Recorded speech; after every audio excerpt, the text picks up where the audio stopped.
ਸਤਨਾਮ ਵਾਹਿਗੁਰੂ ਸਾਹਿਬ JIO. ਜਤ ਪਹਾਰਾ ਧੀਰਜ ਸੁਨਿਆਰ, ਅਹਰਣ ਮਤ ਵੇਦ ਹਥਿਆਰ।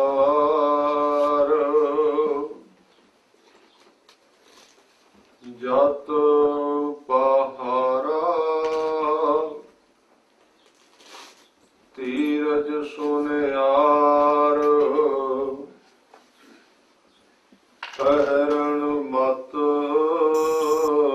ਵੇਦ ਹਥਿਆਰ। ਭਉ ਖਲਾ ਅਗਨ ਤਪ ਤਾਉ, ਭਾਂਡਾ ਪਾਉ ਅੰਮ੍ਰਿਤ ਤਿਤ ਢਾਲ। ਘੜੀਐ ਸ਼ਬਦ ਸੱਚੀ ਟਕਸਾਲ, ਜਿਨ ਕੋ ਨਦਰ ਕਰਮ ਤਿਨ ਕਾਰ। ਨਾਨਕ ਨਦਰੀ ਨਦਰ ਨਿਹਾਲ, ਜਿਨ ਕੋ ਨਦਰ ਕਰਮ ਤਿਨ ਕਾਰ।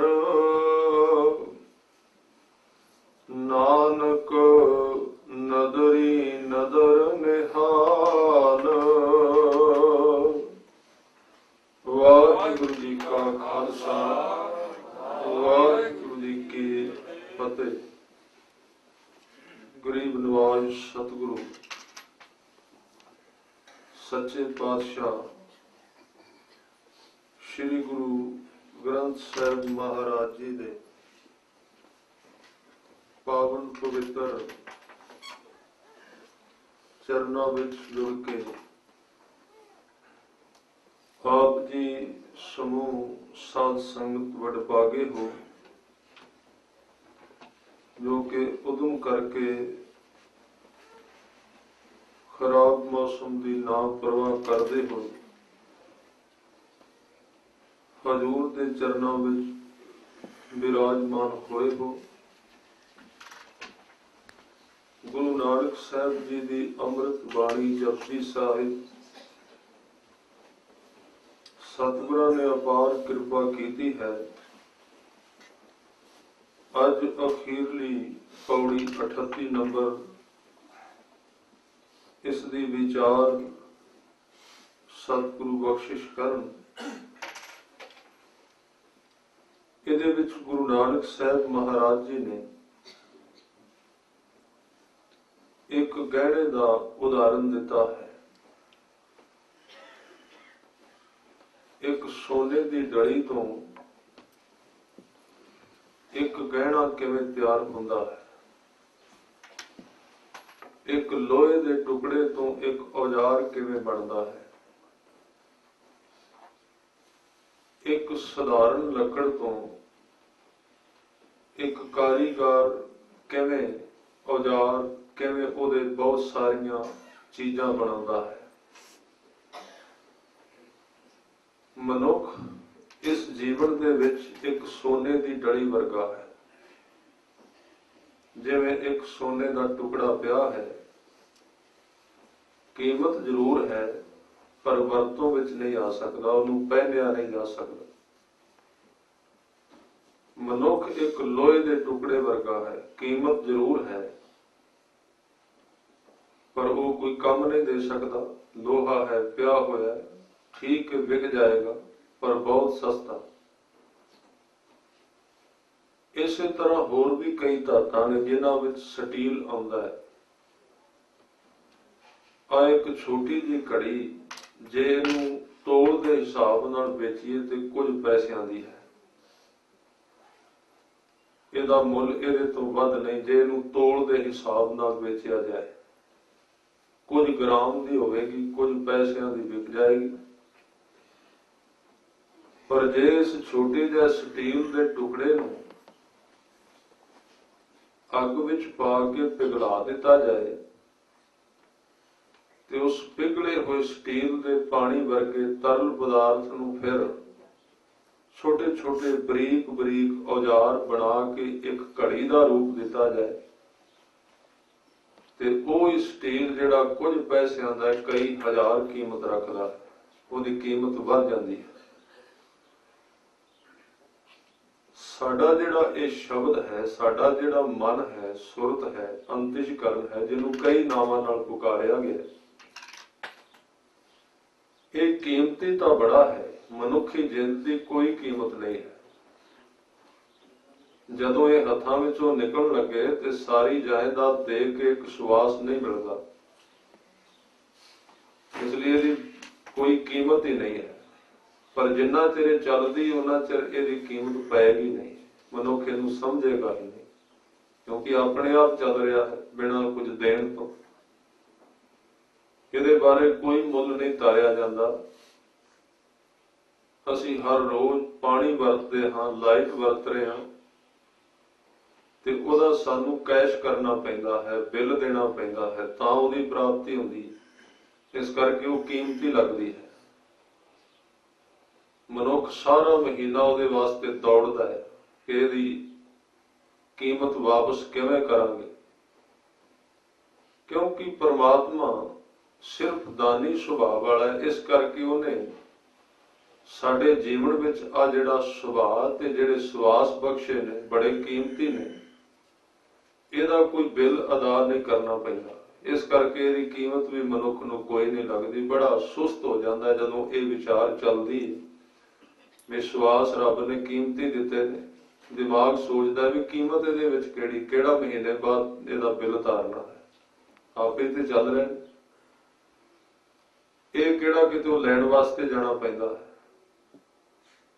इस करके इहनूं मनुख इस तरह समझदा नहीं है। ਇਹਦੀ समझ कदों पैगी, जिदन 5-4 सवास बाकी बचे। हर एक मनुख नूं उदों पता लग जाता है जदों सारा शरीर उहदी चेतना सवास तो बिना इकट्ठी होनी शुरू हो जाती है, जिहड़ी खिलरी हुई है सारे शरीर विच। सवास उहनूं खिच लैंदा है अपने नाल, उहनूं शरीर दे विचों कढण दा यतन करदा है। फिर मनुख नूं समझ आउंदी है ਇਹਦੇ एक सवास बड़ा कीमती सी। इसलिए जिन्हां ने इस जीवन की कीमत जानी है ते कीमत की पता उन्हां नूं लगी जिहड़े मौत विचों गुजरे, क्योंकि इसकी कीमत उदों पैंदी है जदों मौत आउंदी है। जीवन की कीमत मौत सामने होवे तां पैगी। कोई सारी उम्र जितना मर्जी धन कमा लै, जे उसनूं कहा जाए भी इन्हें धन के बराबर तू एक रात जिंदा रहना तो देर नूं तैयार हो जाए,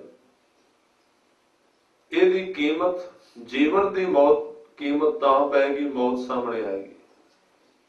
उन्ना चिर जीवन बारे मनुख समझेगा नहीं, सुता होया तुरा फिरेगा।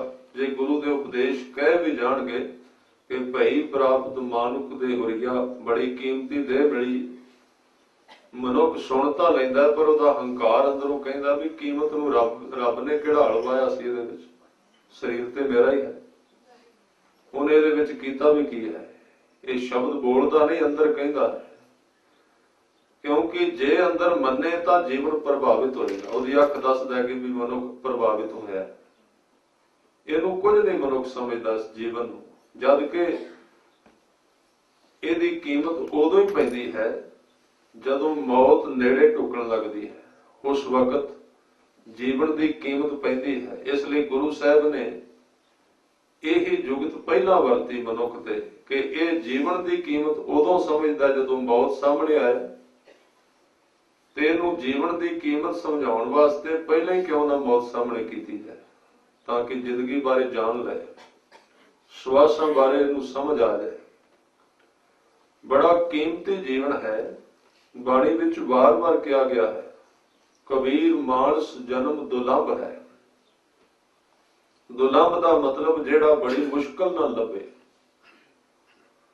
ਜਿਹੜਾ ਕਦੀ ਬਹੁਤ ਲੰਬੇ ਸਮੇਂ ਤੋਂ ਬਾਅਦ ਮਿਲੇ। ਇਤੀ ਮੁੱਦਤ ਚਲਤੇ ਖਬਰ ਨਾ ਪਾਇਓ, ਕਦੋਂ ਦੇ ਤੁਰੇ ਆ ਰਹੇ ਸੀ ਪਿੱਛੋਂ, ਇਹ ਸਰੀਰ ਨਹੀਂ ਸੀ ਮਿਲ ਰਿਹਾ, ਇਹ ਹੁਣ ਮਿਲਿਆ। ਬੜਾ ਸਮਾਂ ਗੁਜ਼ਰ ਚੁੱਕਾ ਹੈ। ਉਸ ਵਕਤ ਤੋਂ ਲੈ ਕੇ ਹੁਣ ਤੱਕ ਮਨੁੱਖ ਨੇ ਕਾਫੀ ਮਿਹਨਤ ਕੀਤੀ ਹੈ ਮਨੁੱਖਾ ਸਰੀਰ ਪ੍ਰਾਪਤ ਕਰਨ ਵਾਸਤੇ। ਇਸ ਲਈ ਸਤਿਗੁਰੂ ਕਹਿੰਦੇ ਨੇ ਕਿ ਭਈ ਪ੍ਰਾਪਤ ਮਾਨੁਖ ਦੇ ਹੁਰੀਆ, ਗੋਬਿੰਦ ਮਿਲਣ ਕੀ ਇਹ ਤੇਰੀ ਬਰੀਆ। ਇਹ ਬੜਾ ਕੀਮਤੀ ਹੈ। ਕਬੀਰ ਜੀ ਨੇ ਕਿਹਾ ਮਾਨਸ ਜਨਮ ਦੁਲੰਭ ਹੈ। ਇੱਕ ਤਾਂ ਸਰੀਰ ਬੜਾ ਕੀਮਤੀ ਹੈ, ਸਰੀਰ ਤੋਂ ਵੀ ਕੀਮਤੀ ਇਹਦੇ ਸਵਾਸ ਨੇ। ਇਸ ਲਈ 24,000 ਸਵਾਸ ਮੰਨਿਆ ਗਿਆ, 8 ਪਹਿਰਾਂ ਵਿੱਚ ਆਉਂਦਾ ਹੈ। 24,000 ਸਵਾਸ ਮਨੁੱਖ ਲੈਂਦਾ। ਕਿੰਨੇ ਲੰਬੇ ਹਨ, ਬੜੀ ਵੱਡੀ ਗਿਣਤੀ ਹੈ। ਜਿਹੜਾ ਆਮ ਵਿਅਕਤੀ ਹੈ, ਭੱਜ ਦੌੜ ਕਰਨ ਵਾਲਾ, ਉਹਨੂੰ 24,000 ਸਵਾਸ ਆਉਂਦਾ ਹੈ। ਜਿਹਨੂੰ ਥੋੜਾ ਜਿਹਾ ਕੰਮ ਘੱਟ ਕਰਨਾ ਪੈਂਦਾ ਹੈ, ਜਿਹੜਾ ਭੋਜਨ ਥੋੜਾ ਜਿਹਾ ਘੱਟ ਛਕਦਾ ਹੈ, ਔਰ ਜਿਹਦਾ ਮਨ ਥੋੜਾ ਜਿਹਾ ਘੱਟ ਦੌੜਦਾ ਹੈ, ਸ਼ਾਂਤ ਰਹਿੰਦਾ ਹੈ, ਕੁਦਰਤ ਵਿੱਚ ਰਹਿੰਦਾ ਹੈ, ਜਿਆਦਾ ਬਾਜ਼ਾਰ ਵਿੱਚ ਨਹੀਂ ਰਹਿੰਦਾ, ਲੋਕਾਂ ਨੂੰ ਨਹੀਂ ਮਿਲਦਾ, ਉਹਦੇ ਜਿਹੜੇ ਸਵਾਸ ਨੇ ਇਹ 22,000 ਹੋ ਜਾਂਦੇ ਨੇ। ਘੱਟ ਸਵਾਸਾਂ ਵਿੱਚ ਉਹ 2,000 ਸਵਾਸ ਬਚਾ ਲੈਂਦਾ 24 ਘੰਟਿਆਂ ਵਿੱਚ। ਜਿਹੜਾ ਥੋੜਾ ਜਿਹਾ ਨਿਤਨੇਮ, ਥੋੜਾ ਜਿਹਾ ਸਕੂਨ ਹੋਰ ਧਾਰਨ ਕਰਦਾ, ਉਹ 20,000 ਨਾਲ 24 ਘੰਟੇ ਲਗਾ ਲੈਂਦਾ ਹੈ। ਕਿਉਂਕਿ ਸਵਾਸ ਜਿਹੜੇ ਨੇ, ਜਿੰਨਾ ਖਿਆਲ ਜ਼ਿਆਦਾ ਚੱਲਣਗੇ ਉਹਨਾਂ ਸਵਾਸ ਤੇਜ਼ ਚੱਲੇਗਾ, ਜਿੰਨੇ ਖਿਆਲ ਘੱਟ ਚੱਲਣਗੇ ਉਹਨਾਂ ਸਵਾਸ ਘੱਟ ਚੱਲੇਗਾ, ਜਿੰਨਾ ਸਵਾਸ ਘੱਟ ਚੱਲੇਗਾ ਉਹਨਾਂ ਬੀਪੀ ਘੱਟ ਰਹੇਗਾ, ਬਲੱਡ ਪ੍ਰੈਸ਼ਰ ਦਾ ਜਿਹੜਾ ਬਹਾਵ ਹੈ ਖੂਨ ਦਾ ਘਟੇਗਾ। ਜਿੰਨਾ ਸਵਾਸ ਦੀ ਗਤੀ ਘੱਟ ਹੋਏਗੀ ਉਹਨੇ ਅੰਦਰ ਰੋਗ ਘੱਟ ਲੱਗਣਗੇ, ਮਨੁੱਖ ਘੱਟ ਰੋਗੀ ਹੋਏਗਾ। ਤੇ ਜਿਹੜੇ ਇਸ ਚੀਜ਼ ਨੂੰ ਸਮਝ ਗਏ, ਜਿਹੜਾ ਬਿਲਕੁਲ ਨਾਮ ਨਾਲ ਜੁੜਦਾ ਹੈ, ਕਿਉਂਕਿ ਕੁਦਰਤੀ ਤੌਰ ਤੇ ਤੁਸੀਂ ਜਾਣਦੇ ਹੋ, ਕਦੀ ਕਦੀ ਜੇ ਬਾਣੀ ਪੜ੍ਹਦੇ ਆ ਥੋੜਾ ਜਿਹਾ ਮਨ ਜ਼ਿਆਦਾ ਇਕਾਗਰ ਹੋ ਜਾਏ ਤੇ ਕਈ ਵਾਰੀ ਬੰਦੇ ਨੂੰ ਇਉਂ ਵੀ ਪ੍ਰਤੀਤ ਹੁੰਦਾ ਵੀ ਸਵਾਸ ਆ ਵੀ ਰਿਹਾ ਕਿ ਨਹੀਂ, ਬਿਲਕੁਲ ਛੋਟਾ ਹੋ ਜਾਂਦਾ ਹੈ, ਉਹਦੇ ਵਿੱਚ ਕੋਈ ਸਮਝ ਨਹੀਂ ਆਉਂਦੀ। ਕਈ ਵਾਰੀ ਸਵਾਸ ਤੇ ਆਉਣ ਤੇ ਜਾਣ ਦਾ ਕੋਈ ਖਬਰ ਅਭਿਆਸੀ ਨੂੰ ਨਹੀਂ ਹੁੰਦੀ ਵੀ ਕਦੋਂ ਉਹ ਸਵਾਸ ਲਿਆ ਜਾ ਰਿਹਾ ਹੈ, ਕਦੋਂ ਛੱਡਿਆ ਜਾ ਰਿਹਾ ਹੈ, ਕਿਉਂਕਿ ਇੰਨਾ ਸੂਖਸ਼ਮ, ਇੰਨਾ ਛੋਟਾ ਹੋ ਜਾਂਦਾ ਹੈ। ਇਹ ਜਿਉਂ-ਜਿਉਂ ਇਕਾਗਰਤਾ, ਇਸ ਕਰਕੇ ਜਿਹੜੇ ਬਹੁਤ ਸਾਰੇ ਅਭਿਆਸੀ ਲੋਕ ਨੇ ਉਹ ਤਕਰੀਬਨ 12,000 ਸਵਾਸਾਂ ਦੇ ਨਾਲ 24 ਘੰਟੇ ਗੁਜ਼ਾਰ ਲੈਂਦੇ ਨੇ, ਔਰ ਬੜੇ ਆਨੰਦ ਵਿੱਚ। ਇਹਦੇ ਨਾਲ ਉਹਨਾਂ ਦੇ ਸਰੀਰ ਦੇ ਉੱਤੇ ਆਨੰਦ ਦੀ ਅਵਸਥਾ ਆਪਣੇ ਆਪ ਪੈਦਾ ਹੋ ਜਾਂਦੀ ਹੈ।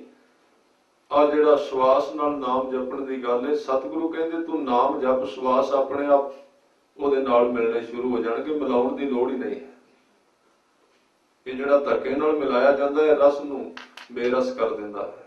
ਜਿਹੜਾ ਇਹਦੇ ਉੱਤੇ ਜ਼ੋਰ ਲਾਇਆ ਜਾਂਦਾ ਨਾ ਜ਼ਿਆਦਾ, ਵੀ ਨਾਲ ਖਿੱਚ ਕੇ ਆਪਾਂ ਕਰਨਾ, ਇੱਧਰ ਨੂੰ ਕਰਨਾ, ਇਹ ਠੀਕ ਹੈ, ਸ਼ੁਰੂ ਵਿੱਚ ਕਰ ਲੈਣਾ ਚਾਹੀਦਾ ਥੋੜਾ ਚਿਰ।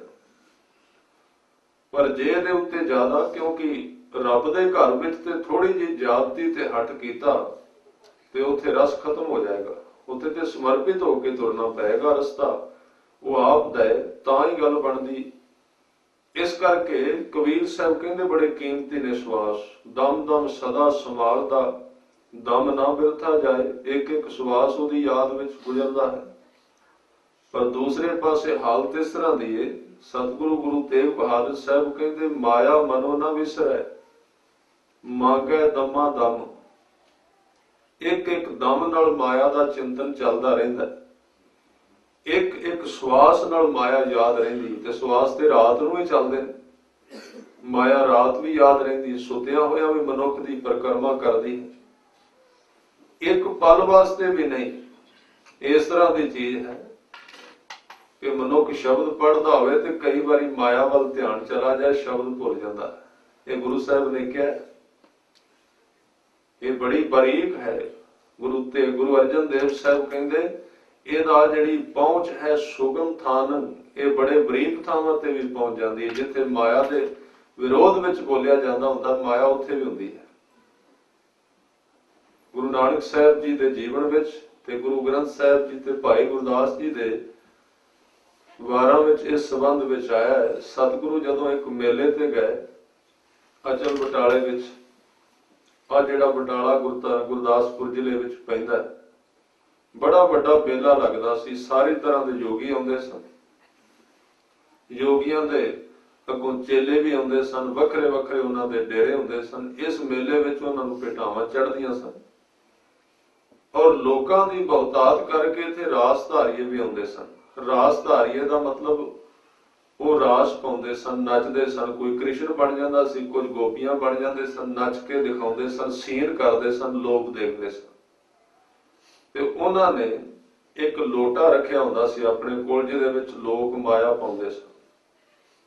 ਉਹ ਰਾਸ ਪਾਉਂਦੇ। ਇਹਦਾ ਜ਼ਿਕਰ ਕੀਤਾ ਆਸਾ ਜੀ ਦੀ ਵਾਰ ਵਿੱਚ, ਗਾਵਨ ਗੋਪੀਆਂ ਗਾਵਨ ਤਾਨ ਕਾਨ, ਗਾਵਨ ਸੀਤਾ ਰਾਜੇ ਰਾਮ, ਆਪ ਪਛਾੜਿਆ ਧਰਤੀ ਨਾਲ। ਇਸ ਤਰ੍ਹਾਂ ਉਹ ਨੱਚਦੇ ਸਨ, ਰਾਸ ਲੀਲਾ ਕਰਦੇ ਸਨ, ਕ੍ਰਿਸ਼ਨ ਦੀ ਨਕਲ ਕਰਦੇ ਸਨ, ਜਿਵੇਂ ਕ੍ਰਿਸ਼ਨ ਦਾ ਸਾਰਾ ਇਤਿਹਾਸ ਚੱਲਦਾ ਹੈ ਉਹ ਦਿਖਾਉਂਦੇ ਸਨ ਤੇ ਲੋਕ ਮਾਇਆ ਦਿੰਦੇ ਸਨ।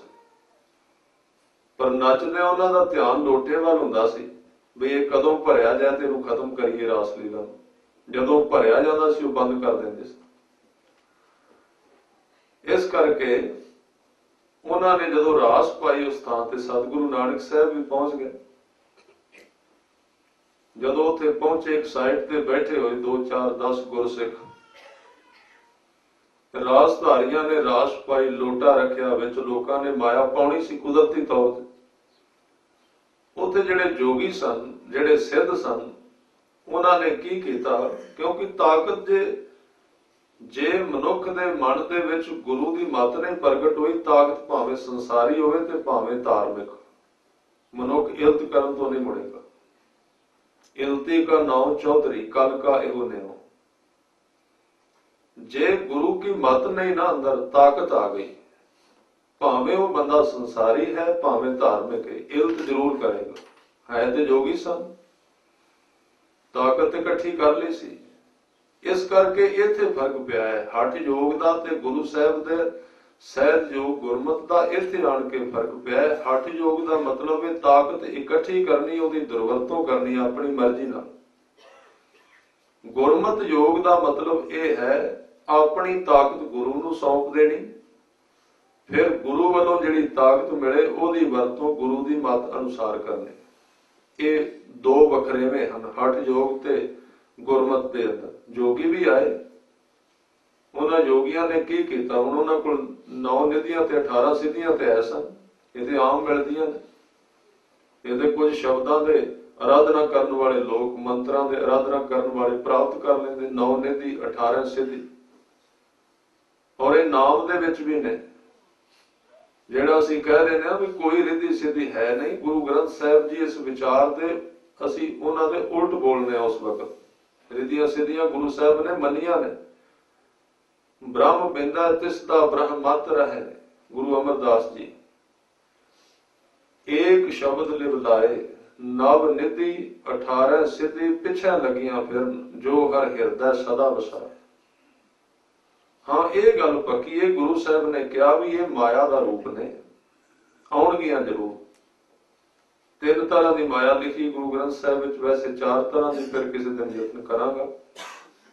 ਉਹਦੇ ਵਿੱਚ ਜੜ ਮਾਇਆ ਹੈ, ਚੇਤਨ ਮਾਇਆ ਹੈ, ਈਸ਼ਵਰੀय ਮਾਇਆ ਹੈ, ਤੇ ਇੱਕ ਚੌਥੀ ਜਿਹੜੀ ਵੇਖਣ ਵਿੱਚ ਆਉਂਦੀ ਹੈ ਰਾਜਨੀਤਿਕ ਮਾਇਆ, ਸ਼ਕਤੀ ਜਿਹੜੀ ਹੈ। ਉਹਨਾਂ ਵਿੱਚੋਂ ਇਹ ਜਿਹੜੀ ਈਸ਼ਵਰੀय ਮਾਇਆ ਹੈ, ਇਹਦਾ ਵਰਣਨ ਸ੍ਰੀ ਰਾਗ ਦੇ ਪਹਿਲੇ ਸ਼ਬਦ ਵਿੱਚ ਕੀਤਾ ਗਿਆ। ਸਿੱਧ ਹੋਵਾਂ ਸਿੱਧ ਲਾਈ ਰਿੱਧ ਆਖਾਂ ਆਓ। ਮੇਰੇ ਕੋਲ ਜੇ ਸਿੱਧੀਆਂ ਹੋਣ ਤੇ ਮੈਂ ਉਹਨਾਂ ਸਿੱਧੀਆਂ ਦੀ ਵਰਤੋਂ ਕਰਾਂ। ਗੁਰੂ ਸਾਹਿਬ ਕਹਿੰਦੇ ਨੇ ਸਿੱਧ ਹੋਵਾਂ, ਮੈਂ ਸਿੱਧ ਬਣ ਜਾਵਾਂ, ਸਿੱਧ ਲਾਈ, ਤੇ ਫਿਰ ਉਹਨਾਂ ਸਿੱਧੀਆਂ ਦੀ ਵਰਤੋਂ ਕਰਾਂ। ਰਿੱਧ ਆਖਾਂ ਆਓ। ਰਿੱਧੀ ਉਹ ਇੱਕ ਤਰੀਕਾ ਹੈ, ਉਹ ਤਾਕਤ ਹੈ ਜਿਹਦੇ ਰਾਹੀਂ ਕਿਸੇ ਸ਼ਕਤੀ ਨੂੰ ਬੁਲਾਇਆ ਜਾਂਦਾ ਹੈ ਵਰਤਣ ਵਾਸਤੇ ਜਾਂ ਭੇਜਿਆ ਜਾਂਦਾ ਹੈ। ਸਿੱਧੀ ਇੱਕ ਸ਼ਕਤੀ ਹੈ, ਰਿੱਧੀ ਉਹਨੂੰ ਪ੍ਰਸਾਰਿਤ, ਜਿਵੇਂ ਇੱਕ ਕਾਰਤੂਸ ਹੈ ਤੇ ਇੱਕ ਬੰਦੂਕ ਹੈ। ਬੰਦੂਕ ਸਿਰਫ ਚਲਾਉਣ ਵਾਸਤੇ ਹੈ, ਕਾਰਤੂਸ ਉਹਦੇ ਵਿੱਚ ਪਾ ਕੇ ਚਲਾਉਣ ਵਾਸਤੇ। रिद्धि सिद्धि दो चीजा। सिद्धि का मतलब बंदूक, रिद्धि का मतलब कारतूस। सिद्ध होगा सिद्ध लाई, रिद्ध आखा आओ, गुप्त प्रगट होए बैसा। अपने आप को गुप्त कर लवा, प्रगट कर लवा, अलोप कर लवा, वड्डा कर लवा, छोटा कर लवा। ये अणुमा लघुमा कई तरह दी रिद्धियां सिद्धियां लिखी हुई। अपने आप को हौला कर लेना, हवा में उड़ा लेना, इत्यादि बहुत कुछ इन्हां दे संबंध विच विज्ञान है। एक तरह का हो सकता है आने वाले 100-200 सालों में विज्ञान सारिया रिद्धियां सिद्धियां नूं लभ लवे भी किवें हुंदियां ने। उदों पता लग जाएगा यह धर्म नहीं है, धर्म का एक हिस्सा है। विज्ञान धर्म का एक छोटा जिहा हिस्सा है। साइंस जिहड़ी है ना, धर्म तो वक्री नहीं है। साइंस धर्म का एक छोटा जिहा हिस्सा है। साइंस के की अर्थ ने? जो जेड़ी धर्म खोज ने कीती है, साइंस उन्होंने सबूत के तौर पर सामने लिया है, उन्होंने कहते हैं साइंस। धर्म ने उन्होंने ओपन नहीं किया क्योंकि धर्म सियाणा बड़ा। धार्मिक मनुखों के कोले विज्ञान है सी। आ जिहड़ा एटम है, परमाणु है, गुरु ग्रंथ साहब जी कहते परमाणु पर्यंत दीप आकाश शिखंडन है।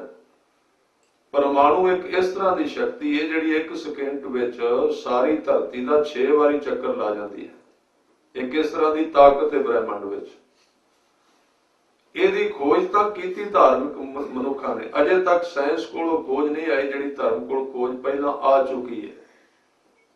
पर धार्मिक मनुख जिहड़े ने उन्हां नूं पता है कि इहनूं ओपन नहीं करना, खोदना नहीं। जे इहनूं खोल दिता ते लोग इहदी दुर्वरतों करनगे। दुर्वरतों हो रही है, हर एक चीज की दुर्वरतों कर रहा मनुख, जबकि वरतों करने वास्ते सन। इस करके उन्होंने इहनूं खोदण ही नहीं दिता, बंद कर दिता है।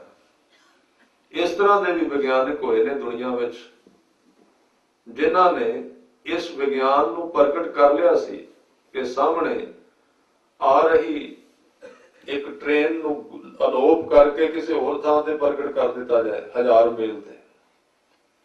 ये भी उन्होंने विज्ञान कढ ली सी। अज वाली विज्ञान उहदे नेड़े पहुंच चुकी है। इस काम दे किसी नूं एक थां ते अलोप कर देना, उथों ओनूं ट्रांसफर कर देना किसी होर देश में, उत्थे प्रगट कर लेना।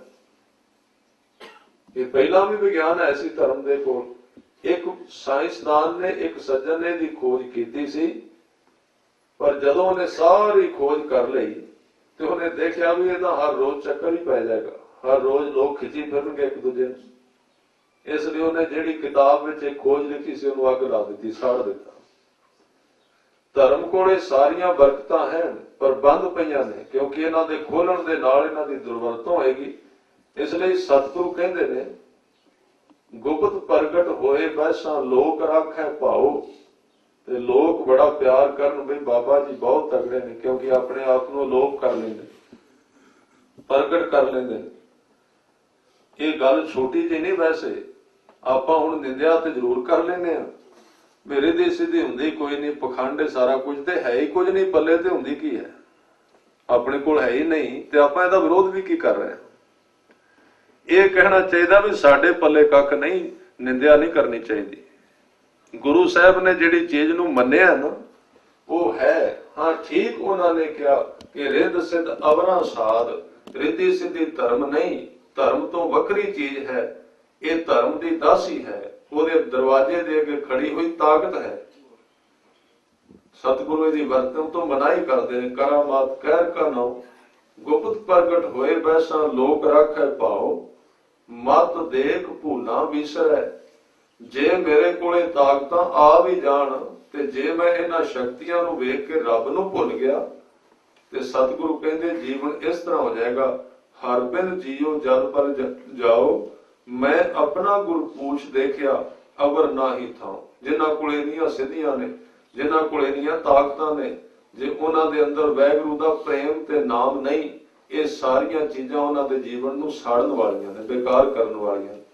इसलिए बड़े बड़े सिद्ध, बड़े बड़े जोगी अंदरों तते हैं, अंदरों गर्म रहे ने, अंदरों दुखी रहे ने, क्योंकि रिद्धियां सिद्धियां नाल मन नूं शांति नहीं आउंदी, ताकतां नाल मन नूं शांति नहीं मिलदी। मन नूं शांति मिलदी है वैगुरु दे प्रेम नाल, ते प्रेम पैदा हुंदा है नाम नाल।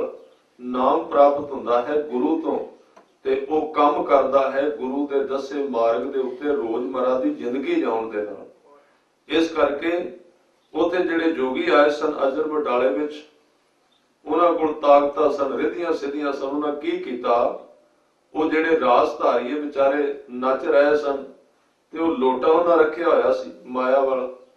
जोगियां ने की कीता, अपनी ताकत दे नाल जिहड़ा लोटा सी ना लुका लिया। भावें उन्होंने चुकिया, भावें रिधी सीधी वरती किवें कीता, पर भाई गुरदास जी कहते हैं कि जोगी लोटा लिया छुपाई। एक जोगी ने अपनी सिद्धि नाल उन्हां दा लोटा छुपा लिया, लुका लिया। जिस वेले लोटा छुपा लिया ते भाई गुरदास जी कहते ने, भगतियां गई रास भुल। जेड़े वो रास पा रहे सन ना, नच रहे सन, उन्हां नूं रास पानी भुल गई, चेता भुल गया किवें नचना है। क्योंकि नचना तो ध्यान नाल सी ना, ध्यान उधर चला गया भी जिहदे वास्ते नच रहे हो ते चुक के लै गया।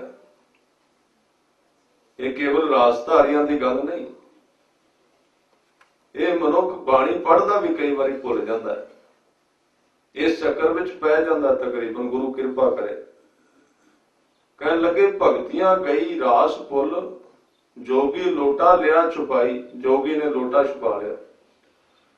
सतगुरां ने वेख्या भी बेचारे इन्ने चिर ते घंटे दे पसीने नाल भरे पए ने, नच नच के जोगी बेचारे। ते जोगियां ने वाहिगुरु भगती जिहड़े ने, भगती रास धारीए ने, ते इन्हां ने बड़ी नजायज कीती इन्हां दे नाल। क्योंकि गुरु नानक दा घर शुरू तो गरीब लोकां नाल खड़ा होया। ये नहीं वेख्या गलत जां ठीक है किवें दा मनुख। हुण ओह जिहड़े रासधारी ने, गुरु साहब उन्हां दा भी विरोध करते हैं बाणी विच, भी पखंड कर रहे हैं। पर वो एक वखरा विषय है, वो गलत करते, ओहदे सिद्धांत नाल सहमत नहीं हन। उन्हां दी गरीबी नाल सहमत ने, कमजोर ने। हंकार नाल अड़न दी बिरती गुरु नानक साहब तो रही है सिख मत दे अंदर। इसलिए सतगुरां ने कृपा कीती, रहमत कीती, ते सच्चे पातशाह ने उन्हां दा जिहड़ा लोटा सी ना, वो लभ के ते रासियां नूं वापस मोड़ दिता जिथे लुकाया होया सी। बाबा जानी जान पुरख, लभ्या लोटा जिथे छुपाई। जिथे उन्हें छुपाया होया सी, गुरु साहब ने लभ के ना रासियां नूं दे दिता भी आ तुहाडा लोटा लै जाओ। जोगियां नूं गुस्सा चढ़ गया भी कौन हुंदा साडी इस करामात विच दखल देण वाला। फिर उन्होंने रज के करामातां दिखाईयां, रज के अपनी शक्ति दिखाई। ये बड़ा लंबा चौड़ा प्रसंग है जन्म साखी दे विच, जिहदे अंदर जोगियां ने फिर अपने कई रूप धारण कर लए। भाई गुरदास जी कहंदे, कोई आकाश में उड़न लग पिया, कोई ताकत दिखाउण लग पिया, पर सतगुरु अडोल टिक के बैठे रहे। जदों उन्होंने सारी ताकत विखा ली ते मिल के इकट्ठे होके आए, कहने लगे तुसीं अपनी भी ताकत दिखाओ, कोई करामात दिखाओ। ते सतगुरां ने एक वचन किया, कहने लगे बाजो सच्चे नाम दे, होर करामात असाडे नाही। साडे कोल सिर्फ शब्द दी करामात है, असीं होर कोई करामात नहीं जानते। भावें सारियां बरकतां दे मालक सन, क्योंकि सतनाम बिर बादरशाही। वैगुरु दे नाम तो बिना जिन्नियां ताकतां ते शक्तियां ने, ये बदल दी शान है। अज है कल नूं चली जाएगी, नाम ही सदीवी शान है। इस करके उन्होंने फिर चर्चा की, बड़ा वड्डा लंबा चौड़ा इन्हां दी गलबात होई। मैं बेनती कर रहा सी कि अज दे पावन पवित्र बचन दे अंदर सतगुरां ने जिहड़ी किरपा कीती है, इस पौड़ी दे विच बेनती कर रहा सां, कीमत वधदी है घाड़त दे नाल। मनुख दा जीवन जिवें एक सोने दे डले वर्गा है, ओदा मुल जरूर है, पर वो घड़िया नहीं गया। इस करके पहनिया नहीं जा सकता, वरतिया नहीं जा सकता। वरतिया उदों जाएगा जदों उसका श्रृंगार करने वास्ते गहना बनेगा। जिवें एक लोहे का टुकड़ा है, वो सिर्फ रेट के आधार पर विकेगा। जिन्ना चिर उहदी गड्डी नहीं बनती, उहदे औजार नहीं बनते, उहदी कीमत नहीं वधदी। इस तरह मनुख का जीवन जिहड़ा है एक टुकड़े वर्गा है, बेघड़िया होया टुकड़ा। जिन्ना चिर इहदा इंसानियत वाला जीवन नहीं बनता, उन्ना चिर इहदी कीमत नहीं बनती। ये सिर्फ सस्ते जे मुल विच बड़ा कीमती स्वास कबीर साहब कह रहे हैं कि जीवन इन्ना कीमती है, कबीर मानस जन्म दुलंभ है, होए ना 12 बार। ये गल गुरु ग्रंथ साहब जी कह रहे हैं भी परत के नहीं होएगा। एक गल पक्की याद रखनी चाहिए, घटो घट जो कोई गुरु ग्रंथ साहब कहते ने जे ते मत्था टेकने ते वो गल नूं प्रवान कर लीए, ओनू कमाउणा बाद विच होवे। एक पहला स्टैप है ना, प्रवान तां करिए भी ठीक है, ते जे आपां मत्था रगड़िया ते वो गल मनण वास्ते तैयार ने भी इस तरह ठीक भी होवेगा। जे दे उत्ते कहिए भी किवें हो सकता है, ते फिर बेनती करा इस मत्थे टेकण दा कोई लाभ नहीं है। मत्था टेकण दा मतलब है कि जो कुछ तुसी कह रहे हो ठीक है, मेरे तो अज नहीं कमाया जा रहा, ये मेरी कमजोरी है। मन्ने ते सही मनुख घटो घट, पर वेखण विच आया सिख जगत का 50% जिहड़ा हिस्सा है कमाउणा ते अगली गल है गुरु ग्रंथ साहब के विचारां नूं मनदा भी नहीं है। ये ठीक है, बोलता नहीं, अपने समय ते बोलदा, अपनी महफिल विच बोलदा है, कदी उन्हां दे विच जाके वेखण। ये सारे विचार गुरु ग्रंथ साहब जी दे ने कि ये परत के जीवन नहीं मिलेगा, बड़े चिर तो बाद मिलिया, अजे तक असी इस चीज नूं मन्निया नहीं है। कमाउणा ते अगली गल है, होए ना 12 बार, मुड़ के नहीं आ सकता, इहदे तो अगे तू मनुख नहीं बनेगा। ਇਹਦੇ ਤੋਂ ਅੱਗੇ तेरी बिरती तय करेगी तू ਕਿਹੜੇ ਜੂਨ ਕਿਹੜੇ जानवर ਦੇ घर ਵਿੱਚ जन्म ਲੈਣਾ है। ये तेरी बिरती तय करेगी, जिवें दी मनशा है, जिवें दा तेरा ध्यान है, शरीर दे रस ने, उस रस अनुसार जे दिन रात किसी खाने दे रस विच बंदा पिया होया है ते उस तरह दा जून मिलेगी, उस तरह दा जीवन मिलेगा।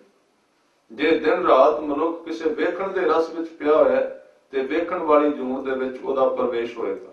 ये सतगुरां दे बचन ने, ये कोलों घड़ियां हुई कहानियां नहीं हन, ये किसी परंपरावादी दे विचार नहीं, उस गुरु दे विचार ने। इसलिए आउण वाले समय दे विच इस गल दा फैसला सिख नूं करना पएगा, जां ते गुरु नूं मनना पएगा ते जां इहदे तों टुटना पएगा, इनकार करना पएगा। ये विच विचाले वाला जीवन हुण बहुता समा नहीं चलेगा। ਇਹਦੇ ਵਿੱਚ बहुत ਵੱਡਾ नुकसान होया इस ढलियाई दे विच। ये ठीक है कोई सहजे सहजे गुरु वाल आए, असी तरले लै रहे हैं, चलो सिख तां बने ने ना, नहीं गुरु नूं मनदे, मत्था तां टेकदे ने, पर इस बिरती ने बहुत ਵੱਡਾ नुकसान कीता। इस बिरती ने बहुत ਵੱਡੀ गिरावट लियांदी कौम दे अंदर। समा आउण ते इस गल दे उत्ते फैसला लेना पएगा भी असी गुरु नूं मनना है जां जवाब देना है, दो विचों एक काम करना पएगा। क्योंकि पता ते लगे कौम किधर जा रही ते किन्नी कु गिणती विच है। इकल्ला राशन कार्ड दे उत्ते पिछे सिंह शब्द दा लिख लेना, इहदे नाल सिੱਖੀ दा की संबंध है? ते बड़े लोग लिख के फिरदे ने, इहदे नाल सिख होण दा कोई मतलब नहीं है। सिख होण दा संबंध गुरु की सिੱਖਿਆ दे नाल है।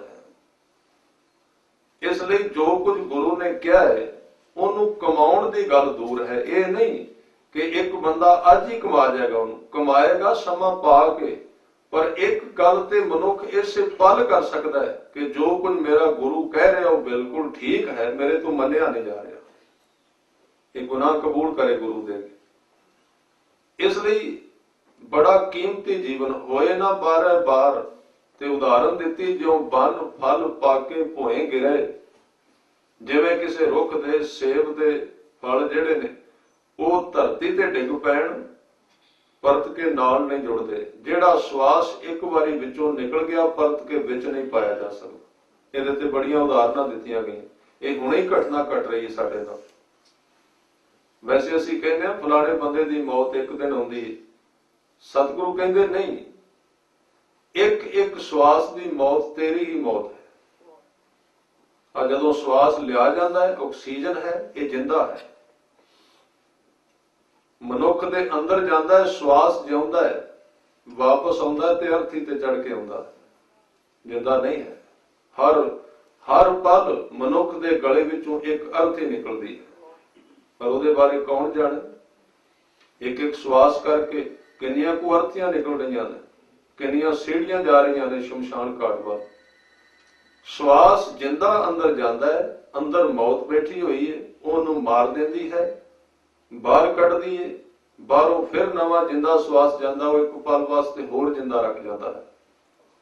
ਜੇ ਉਹ ਨਾ ਅੰਦਰ ਗਿਆ ਮੁੜ ਕੇ, ਸੰਪਰਕ ਜੇ ਇੱਕ ਪਲ ਵਾਸਤੇ ਵੀ ਟੁੱਟਾ, ਸਰੀਰ ਉੱਥੇ ਡਿੱਗ ਪਏਗਾ, ਉੱਥੇ ਟਹਿ ਪਏਗਾ। ਇਸ ਕਰਕੇ ਮੌਤ ਦੇ ਅਰਥ ਇੱਕ ਦਿਨ ਨਾਲ ਕੋਈ ਸੰਬੰਧਿਤ ਨਹੀਂ ਹਨ। ਜਿਹੜਾ ਧਰਮ ਦਾ ਵਿਗਿਆਨ ਇਹਨੂੰ ਨਹੀਂ ਮੰਨਦਾ ਕਿ ਮੌਤ ਇੱਕ ਦਿਨ ਆਉਂਦੀ। ਸਤਿਗੁਰੂ ਕਹਿੰਦੇ ਜਨਮ ਲੈਂਦਿਆਂ ਸਾਰ ਮੌਤ ਆਰੰਭ ਹੋ ਜਾਂਦੀ ਹੈ, ਔਰ ਵਿਅਕਤੀ ਨੇ ਇਹਨੂੰ ਜਾਣੀ ਨਹੀਂ ਹੈ। ਔਰ ਮੌਤ ਦਾ ਸਹੀ ਵਿਆਖਿਆ ਸੰਸਾਰ ਵਿੱਚ ਹੋ ਹੀ ਨਹੀਂ ਸਕੀ, ਜਿਵੇਂ ਗੁਰੂ ਸਾਹਿਬ ਨੇ ਕੀਤੀ ਹੈ। ਇਹ 2-3 ਵਿਚਾਰ ਇਹਨਾਂ ਦਿਨਾਂ ਦੇ ਵਿੱਚ ਮੇਰੇ ਸਾਹਮਣੇ ਆਏ। ਅਸਲ ਵਿੱਚ ਮੌਤ ਜੀਵਨ ਸੀ।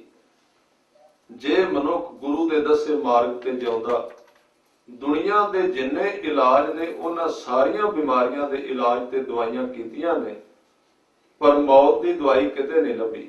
ਮੌਤ ਦੀ ਦਵਾਈ ਸਿਰਫ ਧਰਮ ਕੋਲ ਹੈ। ਉਹਦੇ ਕੋਲ ਸਿਰਫ ਇਹਦਾ ਇਲਾਜ ਹੈ, ਮੌਤ ਤੋਂ ਕਿਵੇਂ ਬਚਿਆ ਜਾਏ। ਤੇ ਮੌਤ ਤੋਂ ਬਚਣ ਦਾ ਉਪਰਾਲਾ ਮੌਤ ਨੂੰ ਸਮਝ ਕੇ ਉਹਦੇ ਵਿੱਚੋਂ ਪਹਿਲੇ ਨਿਕਲ ਜਾਣਾ ਹੈ। ਇਹ ਗੱਲ ਸਾਡੀ ਸਮਝ ਵਿੱਚ ਨਹੀਂ ਆਉਂਦੀ ਕਿ ਮੌਤ ਤੋਂ ਕਿਵੇਂ ਬਚਿਆ ਜਾਏਗਾ। ਅਸੀਂ ਕਹਾਂਗੇ ਹਜ਼ਾਰਾਂ ਸਾਲ ਦਾ ਸਰੀਰ ਹੋ ਜਾਏ, ਮਰੇਗਾ ਨਾ। ਇਹ ਤੇ ਬੜੀ ਵੱਡੀ ਮੂਰਖਤਾ ਹੈ। ਤੁਸੀਂ ਕਦੇ ਖਿਆਲ ਕਰਨਾ, ਮੰਨ ਲਓ 1000 ਸਾਲ ਵਾਸਤੇ ਮੌਤ ਪਰਮਾਤਮਾ ਬੰਦ ਕਰਦਾ ਸੰਸਾਰ ਵਿੱਚ। ਮੰਨਣ ਦੇ ਤੌਰ ਤੇ ਹੈ ਕਿ ਅੱਜ ਤੋਂ ਲੈ ਕੇ 1000 ਸਾਲ ਵਾਸਤੇ ਪਰਮਾਤਮਾ ਸਾਡੇ ਨਾਲ ਸਮਝੌਤਾ ਕਰ ਲੈ। ਮੈਂ ਤੁਸੀਂ ਬੜੇ ਡਰੇ ਹੋਏ ਹੋ ਤੇ ਮੈਂ 1000 ਸਾਲ ਵਾਸਤੇ ਮੌਤ ਨੂੰ ਰੋਕ ਦੇਣਾ, ਇੱਥੇ ਨਹੀਂ ਆਏਗੀ। ਫਿਰ ਤੁਸੀਂ ਖਿਆਲ ਕਰਨਾ ਇਸ ਧਰਤੀ ਤੇ ਕੀ ਹੋਏਗਾ। ਇਹ ਜਿੰਨੀਆਂ ਸੜਕਾਂ ਨੇ ਸਾਰੀਆਂ ਬਜ਼ੁਰਗਾਂ ਨਾਲ ਭਰੀਆਂ ਜਾਣਗੀਆਂ, ਜਿਨ੍ਹਾਂ ਤੋਂ ਨਾ ਤੁਰਿਆ ਜਾਏ, ਨਾ ਬੋਲਿਆ ਜਾਏ, ਨਾ ਖਾਧਾ ਜਾਏ। ਰੁਲਦੇ ਫਿਰਨਗੇ ਸਾਰੇ, ਕਿਉਂਕਿ ਮੌਤ ਆਉਂਦੀ ਨਹੀਂ, ਸਰੀਰ ਤੁਰਦਾ ਨਹੀਂ। ਸਰੀਰ ਨੇ ਤੇ ਆਪਣੇ ਜੀਵਨ ਤੱਕ ਹੀ ਤੁਰਨਾ ਹੈ ਨਾ, ਜਿੰਨਾ ਚਿਰ ਉਹਦੀ ਸ਼ਕਤੀ ਹੈ, ਜਿੰਨਾ ਚਿਰ ਤਾਕਤ ਹੈ। ਇਸ ਲਈ ਇਹ ਸਾਰਾ ਸੰਸਾਰ ਜਿਉਂਦੇ ਮੁਰਦਿਆਂ ਨਾਲ ਭਰਿਆ ਜਾਏਗਾ ਜੇ ਮੌਤ ਨਾ ਆਏਗੀ। ਮੌਤ ਦੇ ਅਰਥ ਇੱਕ ਬੜਾ ਵੱਡਾ ਸਫਾਈ ਦਾ ਸਿਸਟਮ, ਜਿਹੜਾ ਬ੍ਰਹਿਮੰਡ ਨੂੰ ਸਾਫ਼ ਰੱਖਦਾ ਹੈ, ਜਿਹੜਾ ਪੁਰਾਣੇ ਨੂੰ ਝਾੜਦਾ ਰਹਿੰਦਾ, ਨਵੇਂ ਨੂੰ ਪੈਦਾ ਕਰਦਾ ਹੈ। ਮੌਤ ਦਾ ਅਰਥ ਹੈ ਪੱਤਝੜ, ਜਿਵੇਂ ਰੁੱਖਾਂ ਦੇ ਪੱਤੇ ਝੜਦੇ ਨੇ ਤਾਂ ਕਿ ਅੱਗੋਂ ਨਵੇਂ ਆ ਸਕਣ। ਇਸ ਲਈ ਗੁਰੂ ਨਾਨਕ ਸਾਹਿਬ ਨੇ ਜਿੱਦਣ ਚੜ੍ਹਾਈ ਕਰਨੀ ਸੀ, ਉਹਦੇ ਤੋਂ ਥੋੜੇ ਦਿਨ ਪਹਿਲਾਂ ਕਰਤਾਰਪੁਰ ਸਾਹਿਬ ਦੀ ਧਰਤੀ ਤੇ ਇੱਕ ਸ਼ਰੀਂ ਦੇ ਰੁੱਖ ਦੇ ਥੱਲੇ ਬੈਠ ਗਏ ਆ ਕੇ। ਤਬ ਬਾਬਾ ਸ਼ਰੀਂ ਕੇ ਤਲੇ ਜਾਏ ਬੈਠਾ, ਇਤਿਹਾਸ ਨੇ ਲਿਖਿਆ। ਮਕਾਨ ਛੱਡ ਦਿੱਤੇ, ਸ਼ਰੀਂ ਥੱਲੇ ਆ ਗਏ।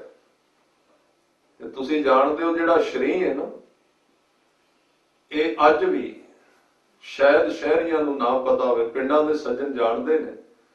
ਜਿਹੜੇ ਘਰ ਵਿੱਚ ਬੱਚਾ ਜਨਮ ਲੈਂਦਾ ਨਾ, ਉਹਦਿਆਂ ਦਰਵਾਜ਼ਿਆਂ ਦੇ ਅੱਗੇ ਸ਼ਰੀਂ ਦੇ ਪੱਤੇ ਤੋੜ ਕੇ ਬੰਨੇ ਜਾਂਦੇ ਨੇ, ਸਾਰਿਆਂ ਘਰਾਂ ਦੇ ਅੱਗੇ। ਇਹ ਠੀਕ ਹੈ, ਹੁਣ ਪੁਰਾਣਾ ਭੁੱਲ ਗਿਆ ਹੋਵੇਗਾ, ਕਈ ਛੱਡ ਵੀ ਗਏ ਨੇ, ਕਿਉਂਕਿ ਸਾਡੇ ਆਪਣੇ ਜਿਹੜੀਆਂ ਰੀਤਾਂ ਸਾਨੂੰ ਖਤਮ ਹੋ ਗਈਆਂ। ਹੁਣ ਅਸੀਂ ਮੋਮਬੱਤੀਆਂ ਜਗਾਉਣ ਲੱਗ ਗਏ, ਨਵਾਂ ਸਾਲ ਮਨਾ ਰਹੇ ਹਾਂ ਜੀ। ਕਿਵੇਂ? ਮੋਮਬੱਤੀਆਂ ਜਗਾ ਕੇ ਉਹਨੂੰ ਫੂਕਾ ਮਾਰਦੇ ਫਿਰਨੇ ਆ, ਬੁੱਝ ਗਈਆਂ। ਇਹ ਨਹੀਂ ਪਤਾ ਵੀ ਇਹ ਸਾਡੀ ਸਭਿਅਤਾ ਨਾਲ ਇਹਦਾ ਕੋਈ ਸੰਬੰਧ ਹੈ ਨਹੀਂ ਹੈ। ਇਹ ਇਸ ਦੇਸ਼ ਦੀ ਪਰੰਪਰਾ ਹੈ। ਉੱਥੇ ਮੋਮਬੱਤੀ ਬੁਝਾਉਣ ਨੂੰ ਅਪਸ਼ਗਨ ਮੰਨਦੇ ਨੇ, ਗਲਤ ਹੈ। ਦੀਵਾ ਬੁਝ ਗਿਆ ਕਰਦਾ, ਇਹ ਇਥੋਂ ਦਾ ਸੀ, ਪਰ ਅਸੀਂ ਠੋਕ ਦਿੱਤਾ ਲਿਜਾ ਕੇ ਸਾਰਾ ਕੁਝ। ਸਿੱਖ ਕੌਮ ਦੇ ਵਿੱਚ ਇਹ ਦੁਰਗਤੀ ਹੈ ਕਿ ਇਹ ਸਾਰੀਆਂ ਕੌਮਾਂ ਦੀ ਰੀਸ ਕਰਨ ਵਿੱਚ ਪਹਿਲੇ ਨੰਬਰ ਤੇ ਆਈ ਹੈ। ਜੇ ਕਿਸੇ ਵੱਲੋਂ ਵੇਖਣਗੇ ਮੋਮਬੱਤੀ ਬੁਝਾ ਰਿਹਾ, ਬੁਝਾਉਣ ਲੱਗ ਜਾਣਗੇ। ਜੇ ਕਿਸੇ ਵੱਲੋਂ ਵੇਖਿਆ ਵਸਤਰ ਕਿਵੇਂ ਦੇ ਪਾਏ ਨੇ, ਉਸ ਤਰ੍ਹਾਂ ਦੀ ਪਾਉਣ ਲੱਗ ਜਾਣਗੇ। ਜੇ ਕੋਈ ਜੋਗੀ ਵੇਖਿਆ ਕੰਨਾਂ ਪਾਟਿਆਂ ਵਾਲਾ, ਉਹਨੇ ਮੁੰਦਰ ਪਾਈ, ਇਹਨਾਂ ਮੁੰਦਰ ਪਾ ਲਏ। ਜੇ ਵਾਲ ਕਿਸੇ ਨੇ ਟੇਢੇ ਜਿਹੇ ਮਨਾਏ ਨੇ, ਉਸ ਤਰ੍ਹਾਂ ਦੇ ਮਨਾ ਲਏ। ਜਿੰਨੇ ਕਰਮ ਨੇ ਸੰਸਾਰ ਦੇ, ਔਰ ਇੱਕ ਕਮਜ਼ੋਰ ਵਿਅਕਤੀ ਦੀਆਂ ਨਿਸ਼ਾਨੀਆਂ ਨੇ। ਜਿੰਨਾ ਮਨੁੱਖ ਅੰਦਰੋਂ ਕੌਨਫੀਡੈਂਸ ਦੇ ਤੌਰ ਤੇ, ਅੰਤਰੀਵ ਤੌਰ ਤੇ ਕਮਜ਼ੋਰ ਹੋਏਗਾ, ਉਹ ਦੂਸਰਿਆਂ ਵੱਲੋਂ ਵੇਖ ਕੇ ਜਿੰਦਾ ਰਹੇਗਾ। ਉਹਦਾ ਆਪਣਾ ਜੀਵਨ ਨਹੀਂ ਹੋਏਗਾ, ਹੌਲਾ ਪਾਣੇ ਉਹਦੇ ਜੀਵਨ ਵਿੱਚ। ਜਿੰਨਾ ਮਨੁੱਖ ਦੇ ਜੀਵਨ ਵਿੱਚ ਆਪਣਾ ਵਜਨ ਹੋਏਗਾ, ਉਹ ਕਿਸੇ ਵੱਲੋਂ ਵੇਖ ਕੇ ਜਿੰਦਾ ਨਹੀਂ ਰਹੇਗਾ, ਸਤਿਕਾਰ ਸਾਰਿਆਂ ਦਾ ਕਰੇਗਾ। ਸਾਰੀਆਂ ਕੌਮਾਂ ਦੇ ਰੀਤੀ ਰਿਵਾਜ ਠੀਕ ਨੇ, ਕੋਈ ਗਲਤ ਨਹੀਂ ਹੈ। ਸਾਰੇ ਜੋ ਕੁਝ ਕਰ ਰਹੇ ਨੇ ਆਪਣੇ ਆਪਣੇ ਦੇਸ਼ ਦੇ, ਆਪਣੀ ਆਪਣੀ ਆਬੋ ਹਵਾ, ਜਿਹੜੀ ਭੂਗੋਲਿਕ ਪਰਿਸਥਿਤੀ ਹੈ, ਉਹਦੇ ਅਨੁਸਾਰ ਉਹ ਠੀਕ ਕਰ ਰਹੇ ਨੇ। ਪਰ ਇਹ ਬੜੀ ਵੱਡੀ ਗਲਤੀ ਹੋ ਜਾਂਦੀ ਹੈ ਜਦੋਂ ਦੂਸਰੀ ਕੌਮ ਦੂਸਰੀ ਦੀਆਂ ਰੀਤਾਂ ਅਪਣਾਉਣ ਲੱਗ ਪੈਂਦੀ ਹੈ। ਇਸ ਲਈ ਕਲਗੀਧਰ ਪਾਤਸ਼ਾਹ ਨੇ ਕਿਹਾ ਵੀ ਸੀ, ਤੇ ਮੈਨੂੰ ਤੇ ਉਹ ਤੁਕ ਬਾਰ-ਬਾਰ ਸਾਹਮਣੇ ਆਉਂਦੀ ਜਦੋਂ ਸਾਡੀ ਕੋਈ ਖੁਆਰੀ ਹੁੰਦੀ ਹੈ ਨਾ, जब ये गहे विपरण की रीत, मैं ना करूं इनकी प्रतीत। मैं फिर तुहानू नहीं पूछांगा क्यों तुसी रीतां दूजियां दियां जकारे मेरे छड्डदे हो, किवें हो सकदा? छबील मेरी लाउंदे हो ते काम जिहड़े दूसरियां कौमां दे, किवें जोड़ जुड़ेगा? नगर कीर्तनां विच झंडियां तुसां मेरियां बणीਆਂ होईਆਂ ने, पर मूंह सिर ते केस तां है ही नहीं ਹਨ। ਤੁਹਾਡਾ ਮੇਰੇ ਨਾਲ ਕਿਵੇਂ ਸੰਪਰਕ ਬਣੇਗਾ? ਜੋੜ ਕਿਵੇਂ ਹੋਏਗਾ? ਸਿੱਖੀ ਦਾ ਮਤਲਬ ਬਾਹਰਲੇ ਜਕਾਰਿਆਂ ਨਾਲ ਸੰਬੰਧ ਨਹੀਂ ਹੈ, ਸਿੱਖੀ ਅੰਦਰ ਦੀ ਘਟਨਾ ਹੈ, ਮਨੁੱਖ ਦੇ ਜੀਵਨ ਦੇ ਵਿੱਚ ਲਾਗੂ ਕਰਨ ਵਾਲੀ ਚੀਜ਼ ਹੈ, ਨਾ ਕਿ ਕੇਵਲ ਕੋਈ ਰਾਸ ਲੀਲਾ, ਕੋਈ ਨਾਟਕ ਹੈ, ਕੋਈ ਫਿਲਮਾਂਕਣ ਹੈ। ਜਿਵੇਂ ਕੁਝ ਨਾਟਕ ਬਣਾਏ ਜਾਂਦੇ ਨੇ, ਕੋਈ ਉਹਦੇ ਵਿੱਚ ਰਾਜਾ ਬਣ ਜਾਂਦਾ ਹੈ, ਕੋਈ ਉਹਦੇ ਵਿੱਚ ਸਿਪਾਹੀ ਬਣ ਜਾਂਦਾ ਹੈ, ਕੋਈ ਜਰਨੈਲ ਬਣ ਜਾਂਦਾ ਹੈ, ਕੋਈ ਨੌਕਰ। ਇਹ ਸਿੱਖੀ ਕੋਈ ਫਿਲਮਾਂਕਣ ਥੋੜੀ ਹੈ, ਇਹ ਸਿੱਖੀ ਕੋਈ ਨਾਟਕਬਾਜ਼ੀ ਥੋੜੀ ਵੀ ਅਸੀਂ ਨਾਟਕ ਕਰ ਲਾਂਗੇ ਸਿੱਖ ਹੋਣ ਦਾ ਥੋੜੇ ਚਿਰ ਵਾਸਤੇ। ਇਹ 5 7 10 ਮਿੰਟ ਗੁਰੂ ਗ੍ਰੰਥ ਸਾਹਿਬ ਜੀ ਦੇ ਅੱਗੇ ਅੱਖਾਂ ਮੀਟੀਆਂ, ਬੜਾ ਚਿਰ ਲਾਇਆ, ਲੋਕ ਕਹਿਣਗੇ ਬੜਾ ਵੱਡਾ ਸਿੱਖ, ਪਰ ਸਿੱਖੀ ਜੀਵਨ ਵਿੱਚ ਤਾਂ ਹੈ ਹੀ ਨਹੀਂ। ਇਹ 10 ਮਿੰਟ ਮੱਥਾ ਟੇਕਣ ਨਾਲ ਕੀ ਬਣੇਗਾ? ਇਹਦੇ ਨਾਲ ਕੀ ਫਰਕ ਪਏਗਾ? ਇਹਦੇ ਨਾਲ ਇਹ ਉਦੋਂ ਫਰਕ ਪਏਗਾ ਜਦੋਂ ਪ੍ਰੇਮ ਪੈਦਾ ਹੋ ਜਾਏ। ਇਸ ਤਰ੍ਹਾਂ ਦੇ ਸਿੱਖ ਹੋਏ ਜਿਨ੍ਹਾਂ ਨੇ ਚਰਨਾਂ ਤੇ ਮੱਥਾ ਰੱਖਿਆ ਗੁਰੂ ਦੇ, ਤੇ ਸਤਿਗੁਰੂ ਨੇ ਫੜ ਕੇ ਚੁੱਕਿਆ, ਪੁੱਛਿਆ ਸਿੱਖਾ ਚੁੱਕਦਾ ਕਿਉਂ ਨਹੀਂ? ਕਹਿਣ ਲੱਗਾ ਇਹਦੇ ਤੋਂ ਵਧੀਆ ਥਾਂ ਹੋਰ ਲੱਗਦੀ ਨਹੀਂ ਪਈ, ਇਹਨਾਂ ਰਸ ਹੋਰ ਕਿਤੇ ਮਿਲਦੇ ਨਹੀਂ ਜਿੰਨਾ ਇੱਥੇ ਮੱਥਾ ਰੱਖਣ ਦਾ ਸਵਾਦ ਆ ਰਿਹਾ। ਇਹ ਉਹ ਅਵਸਥਾ ਸੀ, ਪਰ ਅਸੀਂ ਫਿਲਮ ਬਣਾ ਦਿੱਤੀ ਉਹਦੀ। ਇਹ ਸਾਰਾ ਫਿਲਮਾਂਕਣ ਜਾਜ ਸਿੱਖ ਲਈ। ਇਸ ਤਰ੍ਹਾਂ ਮੱਥਾ ਟੇਕੀਦਾ, ਫਿਰ ਕੰਨਾਂ ਨੂੰ ਹੱਥ ਲਾਈਦੇ ਨੇ, ਫਿਰ ਮੂੰਹ ਨੂੰ ਲਾਈਦਾ। ਇਹ ਕੀ ਅਰਥ ਬਣਦੇ ਨੇ? ਸਿੱਖੀ ਅਸਾਂ ਗੁਰੂ ਸਾਹਿਬ ਦਾ ਹੁਕਮ ਕਦੀ ਜੀਵਨ ਤੇ ਧਾਰਨ ਹੀ ਨਹੀਂ ਕਰਨਾ। ਇਸ ਕਰਕੇ ਜਿਹੜੀ ਬੇਨਤੀ ਕਰ ਰਿਹਾ ਸਾਂ ਕਿ ਸਤਿਗੁਰੂ ਕਹਿੰਦੇ ਜਿਵੇਂ ਫਲ ਡਿੱਗ ਪੈਂਦੇ ਨੇ, ਮੌਤ ਦੇ ਅਰਥ ਸ਼ਰੀਰ ਦੀ ਗੱਲ ਕਰ ਰਿਹਾ ਸਾਂ। ਮੈਂ ਕਹਿ ਕੇ ਸਮਾਪਤੀ ਕਰਨ ਦਾ ਯਤਨ ਕਰਾਂ। ਤਬ ਬਾਤ ਬਾਬਾ ਸ਼ਰੀਰ ਕੇ ਤਲੇ ਜਾਏ ਬੈਠਾ, ਤੇ ਸ਼ਰੀਰ ਦੇ ਪੱਤੇ ਉਦੋਂ ਬੰਨੇ ਜਾਂਦੇ ਦਰਵਾਜ਼ੇ ਅੱਗੇ ਜਦੋਂ ਕੋਈ ਨਵ ਜੰਮਿਆ ਬੱਚਾ ਜਿਹੜਾ ਪੈਦਾ ਹੁੰਦਾ ਘਰ ਵਿੱਚ, ਖੁਸ਼ੀ ਦਾ ਪ੍ਰਤੀਕ ਹੈ। ਕਿਸੇ ਨੇ ਪੁੱਛਿਆ ਬਾਬਾ ਜੀ ਇੱਥੇ ਆ ਬੈਠ ਗਏ ਹੋ, ਸ਼ਰੀਰ ਦੇ ਥੱਲੇ ਕਿਉਂ ਬੈਠੇ ਹੋ? ਕਹਿਣ ਲੱਗੇ ਤਾਂ ਬੈਠਾ ਕਿਉਂਕਿ ਮੈਂ ਸੰਸਾਰ ਨੂੰ ਦੱਸਣਾ ਚਾਹੁੰਦਾ ਵੀ ਮੇਰੀ ਮੌਤ ਨਹੀਂ ਹੋਣੀ, ਮੇਰਾ ਜਨਮ ਹੋਣਾ ਹੈ। ਇਹ ਤਾਂ ਇਹ ਰੁੱਖ ਚੁਣਿਆ ਮੈਂ। ਰੁੱਖ ਹੋਰ ਵੀ ਉੱਥੇ ਬਹੁਤ ਸਾਰੇ ਸਨ। ਇਸ ਤਰ੍ਹਾਂ ਦਾ ਉਹ ਤੇ ਚਲੋ ਪ੍ਰਮਾਤਮਾ ਸਨ, ਆਪ ਨਾਰਾਇਣ ਕਲਾਧਾਰ, ਪਰ ਉਹ ਕਹਿਣਾ ਚਾਹੁੰਦੇ ਸਨ ਵੀ ਇਸ ਤਰ੍ਹਾਂ ਦਾ ਬੰਦਾ ਸੰਸਾਰ ਵਿੱਚ ਪੈਦਾ ਹੋ ਜਾਏ ਜਿਸ ਦੀ ਮੌਤ ਉਹਨੂੰ ਮਾਰ ਨਾ ਸਕੇ, ਉਹਨੂੰ ਜੀਵਨ ਦੇ ਜਾਏ, ਮੌਤ ਬਾਰੇ ਉਹ ਸਮਝ ਜਾਏ। ਤੇ ਮੈਂ ਬੇਨਤੀ ਕਰ ਰਿਹਾ ਸਾਂ, ਮੌਤ ਕਿਹਨੂੰ ਕਹਿੰਦੇ ਨੇ? ਮੌਤ ਕਹਿੰਦੇ ਨੇ ਸਰੀਰ ਦੀ, ਸਾਡੇ ਅੰਦਰ ਦੀ ਜਿੰਦ ਤੋਂ ਵੱਖਰੇ ਹੋਣਾ, ਇਹਨੂੰ ਮੌਤ ਕਹਿੰਦੇ ਨੇ, ਸਿੱਧੇ ਲਫ਼ਜ਼ਾਂ ਵਿੱਚ ਕਹਿ ਰਹੇ। ਤੇ ਗੁਰੂ ਸਾਹਿਬ ਸਿੱਖ ਨੂੰ ਪਹਿਲਾਂ ਜਾਚ ਸਿਖਾਉਂਦੇ ਨੇ ਵੀ ਜਿਹੜਾ ਕੰਮ ਮੌਤ ਨੇ ਕਰਨਾ ਹੈ ਨਾ, ਵੀ ਤੈਨੂੰ ਸਰੀਰ ਤੋਂ ਵੱਖਰੇ ਕਰਨਾ ਉਹਨੇ, ਹੋਰ ਤਾਂ ਕੁਝ ਨਹੀਂ ਕਰੇਗੀ, ਇਹਦੇ ਤੋਂ ਵੱਧ ਤਾਂ ਕੁਝ ਨਹੀਂ ਕਰੇਗੀ। ਤੈਨੂੰ ਤੇਰੇ ਸਰੀਰ ਤੋਂ ਉਹਨੇ ਵੱਖਰਾ ਕਰਨਾ, ਤੇ ਤੂੰ ਥੋੜੇ ਜਿਹਾ ਸਰੀਰ ਦੇ ਜਿਹੜੇ ਰਸ ਨੇ ਨਾ ਉਹਨਾਂ ਨੂੰ ਘੱਟ ਲੈ, ਕੰਟਰੋਲ ਵਿੱਚ ਰੱਖ। ਔਰ ਜਿੰਨੇ ਸਰੀਰ ਦੇ ਰਸ ਕੰਟਰੋਲ ਵਿੱਚ ਰਹਿਣਗੇ ਓਨੀ ਮੌਤ ਜੀਵਨ ਬਣ ਜਾਏਗੀ, ਓਨੀ ਮੌਤ ਦੁਖਦਾਈ ਨਹੀਂ ਹੋਏਗੀ, ਕਿਉਂਕਿ ਉਹ ਪਹਿਲਾਂ ਹੀ ਕਰ ਦਿੱਤਾ। ਮੌਤ ਤਾਂ ਆਈ ਸੀ ਨਜਾਇਜ਼ ਕਬਜ਼ਾ ਛਡਾਉਣ ਵਾਸਤੇ, ਜਿਹੜਾ ਅਸੀਂ ਸਰੀਰ ਦੇ ਉੱਤੇ ਨਜਾਇਜ਼ ਕਬਜ਼ਾ ਕੀਤਾ ਸੀ, ਅੱਖਾਂ ਤੇ, ਜ਼ੁਬਾਨ ਤੇ, ਹੱਥਾਂ ਤੇ, ਪੈਰਾਂ ਤੇ, ਸਕਿਨ ਤੇ, ਚਮੜੀ ਤੇ ਪਕੜਿਆ ਹੋਇਆ ਸੀ ਇਹਨੂੰ ਵੀ ਇਹ ਸਾਡੇ ਨੇ। ਮੌਤ ਦੇ ਅਰਥ ਕੀ ਨੇ? ਕਿ ਜਦੋਂ ਸਮਾਂ ਲੰਘ ਗਿਆ ਤੇ ਇਸ ਮਕਾਨ ਦੇ ਵਿੱਚੋਂ ਕੱਢਣ ਵਾਸਤੇ ਪਰਮਾਤਮਾ ਦੀ ਸ਼ਕਤੀ ਪੈਦਾ ਹੋ ਗਈ ਵੀ ਛੱਡ ਦੇ ਇਸ ਨੂੰ, ਹੁਣ ਤੇਰੇ ਸਵਾਸ ਖਤਮ ਹੋ ਗਏ ਨੇ, ਤੇਰਾ ਸਮਾਂ ਖਤਮ ਹੋ ਗਿਆ। ਤੇ ਮੌਤ ਦਾ ਖਾਤਮਾ ਧਰਮ ਨੇ ਇਸ ਢੰਗ ਨਾਲ ਹੀ ਕੀਤਾ ਹੈ ਕਿ ਮੌਤ ਨੇ ਜਿੱਦਣ ਤੈਨੂੰ ਆ ਕੇ ਛਡਾਉਣਾ ਹੈ, ਤੂੰ ਉਹਦੇ ਤੋਂ ਪਹਿਲਾਂ ਕਿਉਂ ਨਹੀਂ ਜਾਚ ਸਿੱਖ ਲੈਂਦਾ ਸਰੀਰ ਨੂੰ ਤਿਆਗਣ ਦੀ? ਇਹ ਤਾਂ ਕਿਹਾ ਗਿਆ, ਹੋਰ ਇਹਦੇ ਕੋਈ ਅਰਥ ਨਹੀਂ। ਉਹਨਾਂ ਚਿਰ ਸਰੀਰ ਵਿੱਚ ਰਹਿ, ਗੁਰੂ ਸਾਹਿਬ ਨੇ ਨਹੀਂ ਕਿਹਾ ਵੀ ਸਰੀਰ ਛੱਡ ਦਿੰਦਾ ਧਾਰਮਿਕ ਮਨੁੱਖ, ਰਹਿੰਦਾ ਵਿੱਚ ਹੀ ਹੈ, ਪਰ ਘੱਟੋ ਘੱਟ ਇੱਕ ਪ੍ਰਾਹੁਣੇ ਵਾਂਗੂ ਕਿ ਉਹਨੂੰ ਛੱਡਣ ਵਾਸਤੇ ਤਤਪਰ ਰਹਿੰਦਾ ਹੈ, ਜਿਵੇਂ ਕੱਲ ਸਰਮਦ ਦੇ ਬਾਰੇ ਗੱਲ ਕੀਤੀ ਸੀ। ਇਸ ਕਰਕੇ ਸ਼ਰੀਰ ਕੇ ਤਲੇ ਆਏ ਬੈਠਾ ਦਾ ਭਾਵ ਇਹ ਸੀ ਕਿ ਜਿਹੜਾ ਕੰਮ ਮੌਤ ਨੇ ਬਾਅਦ ਵਿੱਚ ਕਰਨਾ ਹੈ ਉਹਨੂੰ ਮਨੁੱਖ ਪਹਿਲਾਂ ਹੀ ਥੋੜਾ ਜਿਹਾ ਕਰਨ ਦਾ ਅਭਿਆਸ ਕਰੇ। ਇਹਨੂੰ ਕਹਿੰਦੇ ਨੇ ਨਾਮ ਜਪਣਾ, ਇਹਨੂੰ ਕਹਿੰਦੇ ਧਰਮ ਕਮਾਉਣਾ। ਹੋਰ ਇਹਦੇ ਵਿੱਚ ਕਿਹੜੀ ਲੰਬੀ ਚੌੜੀ ਗੱਲ ਹੈ? ਸੰਤੁਲਨ ਰੱਖਣਾ ਜੀਵਨ ਦਾ, ਬੈਲੈਂਸ, ਸਰੀਰਕ ਜੀਵਨ ਜਿਉਣਾ, ਪਰ ਇਹਦੇ ਗੁਲਾਮ ਨਾ ਹੋਣਾ। ਤੇ ਸਤਿਗੁਰਾਂ ਨੇ ਇਹ ਬਚਨ ਕਹਿ ਕਿ ਹੋਏ ਨਾ ਬਾਰੇ ਬਾਰ, ਜਿਉ ਬਨ ਫਲ ਪਾਕੇ ਭੋਏ ਗਿਰੈ, ਬੌਰ ਨਾ ਲਾਗੇ ਡਾਰ। ਇਹ ਜੀਵਨ ਬੜਾ ਕੀਮਤੀ ਹੈ, ਪਰ ਜਿਨ੍ਹਾਂ ਨੇ ਇਹਨੂੰ ਘੜਿਆ। ਅੱਜ ਦੀ ਅਖੀਰਲੀ ਜਿਹੜੀ ਪੌੜੀ ਹੈ ਜਪਜੀ ਸਾਹਿਬ ਵਿੱਚ, ਇਹਦੇ ਵਿੱਚ ਉਦਾਹਰਨਾਂ ਬੜੀਆਂ ਅਜੀਬ ਦਿੱਤੀਆਂ ਗਈਆਂ, ਜਿਹਦੇ ਵਿੱਚ ਸਤਿਗੁਰੂ ਕਹਿੰਦੇ ਜਤ ਪਹਾਰਾ ਧੀਰਜ ਸੁਨਿਆਰ। ਇੱਥੇ ਇੱਕ ਸੋਨਾ ਘੜਨ ਵਾਲੇ ਦੁਕਾਨਦਾਰ ਦੀ ਉਦਾਹਰਨ ਦਿੱਤੀ ਗਈ ਹੈ, ਜਿਹੜਾ ਸੋਨੇ ਦਾ ਕੰਮ ਕਰਦਾ ਹੈ। ਸਤਿਗੁਰੂ ਕਹਿੰਦੇ ਜੇ ਤੂੰ ਆਪਣੇ ਜੀਵਨ ਦਾ ਗਹਿਣਾ ਬਣਾਉਣਾ ਹੈ ਨਾ, ਕੋਈ ਔਜ਼ਾਰ ਬਣਾਉਣਾ ਹੈ, ਰੱਬ ਦੇ ਘਰ ਵਿੱਚ ਪ੍ਰਵਾਨਗੀ ਲੈਣੀ, ਤਾਂ ਫਿਰ ਤੂੰ ਉਸ ਸੋਨੇ ਬਣਾਉਣ ਵਾਲੇ, ਗਹਿਣੇ ਬਣਾਉਣ ਵਾਲੇ ਤੋਂ ਸਿੱਖ ਵੀ ਉਹ ਕਿਵੇਂ ਸੋਨੇ ਨੂੰ ਘੜਦਾ ਹੈ। ਸਭ ਤੋਂ ਪਹਿਲਾਂ ਦੁਕਾਨ ਦਾ ਜ਼ਿਕਰ ਕੀਤਾ ਵੀ ਸਭ ਤੋਂ ਪਹਿਲਾਂ ਉਹ ਦੁਕਾਨ ਬਣਾਉਂਦਾ ਵੀ ਜਿੱਥੇ ਬਹਿ ਕੇ ਉਹਨੇ ਸੋਨਾ ਘੜਨਾ ਹੈ। ਤੇ ਸਭ ਤੋਂ ਪਹਿਲੀ ਚੀਜ਼, ਜੇ ਤੂੰ ਇਸ ਜੀਵਨ ਨੂੰ ਘੜਨਾ ਹੈ ਤੇ ਕਿਹੜੀ ਦੁਕਾਨ ਖਰੀਦਣੀ ਪਏਗੀ? ਜਤ ਪਹਾਰਾ। ਪਹਾਰਾ ਦਾ ਅਰਥ ਹੈ ਦੁਕਾਨ। ਤੂੰ ਜਤ ਦੀ ਦੁਕਾਨ ਬਣਾ। ਜਤ ਦੇ ਅਰਥ ਕੀ ਨੇ? ਜਤ ਦੇ ਅਰਥ ਨੇ, ਵੈਸੇ ਜਤ ਦੇ ਅਰਥ ਆਮ ਤੌਰ ਤੇ ਮੰਨੇ ਗਏ ਨੇ ਗ੍ਰਸਤੀ ਜੀਵਨ ਨੂੰ ਤਿਆਗ ਦੇਣਾ। ਹਨੂਮਾਨ ਨੂੰ ਜਤੀ ਮੰਨਿਆ ਗਿਆ ਔਰ ਲక్ష్మణ ਨੂੰ ਜਤੀ ਮੰਨਿਆ ਗਿਆ ਹੈ। ਭਾਵ ਘਰ-ਬਾਰੀ ਨਾ ਬਣਨਾ, ਗ੍ਰਸਤੀ ਨਾ ਬਣਨਾ, ਉਹਨੂੰ ਕਹਿੰਦੇ ਨੇ ਜਤੀ। ਪਰ ਗੁਰਮਤ ਦੇ ਵਿੱਚ ਜਦੋਂ ਜਤ ਸ਼ਬਦ ਆਇਆ ਉਹਦੇ ਅਰਥ ਇਹ ਨਹੀਂ ਹਨ। ਸਿੱਖੀ ਦਾ ਜਤ ਜਿਹੜਾ ਹੈ ਉਹ ਇਹ ਹੈ ਕਿ ਜੀਵਨ ਦੇ ਸਰੀਰ ਦੇ ਰਸਾਂ ਦੀ ਤੂੰ ਓਨੀ ਵਰਤੋਂ ਕਰ ਜਿੰਨੀ ਇਹਦੀ ਜ਼ਰੂਰਤ ਹੈ, ਉਹਦੇ ਤੋਂ ਅੱਗੇ ਇਹਨੂੰ ਤਿਆਗ ਦੇ। ਇਹ ਸਿੱਖੀ ਦਾ ਜਤ ਹੈ। ਜਤ ਇੱਕ ਤਰ੍ਹਾਂ ਦਾ ਨਹੀਂ। ਇੱਕ ਭਾਈ ਗੁਰਦਾਸ ਜੀ ਕਹਿੰਦੇ ਏਕਾ ਨਾਰੀ ਜਤੀ ਹੋਈ, ਪਰ ਨਾਰੀ ਧੀ ਭੈਣ ਵਖਾਣ। ਇਹ ਇੱਕ ਗ੍ਰਸਤ ਦਾ ਜਤ ਹੈ, ਇੱਕ ਅੱਖਾਂ ਦਾ ਜਤ ਹੈ ਕਿ ਜਿੰਨਾ ਕੁ ਤੈਨੂੰ ਇਹਨਾਂ ਅੱਖਾਂ ਦੇ ਨਾਲ ਦੇਖਣ ਦੀ ਜ਼ਰੂਰਤ ਹੈ ਉਹਨਾਂ ਕੁ ਦੇਖ, ਬਾਕੀ ਇਹਨਾਂ ਦੀ ਵਰਤੋਂ ਨਾ ਕਰ। ਇਹ ਜੀਵਨ ਦੀ ਸ਼ਕਤੀ ਨਸ਼ਟ ਕਰਦੀਆਂ। ਜਿੰਨਾ ਕੁ ਤੈਨੂੰ ਜ਼ੁਬਾਨ ਦੇ ਨਾਲ ਤੇਰੇ ਸਰੀਰ ਨੂੰ ਤਾਕਤ ਚਾਹੀਦੀ ਉਹਨਾਂ ਖਾ ਜ਼ਰੂਰ, ਇਹਦੇ ਵਿੱਚ ਕੋਈ ਰੋਕ ਨਹੀਂ, ਪਰ ਉਹਨਾਂ ਕੁ ਖਾ ਜਿੰਨਾ ਤੇਰੇ ਸਰੀਰ ਨੂੰ ਤੰਦਰੁਸਤ ਤੇ ਰਿਸ਼ਟ ਪੁਸ਼ਟ ਰੱਖੇ।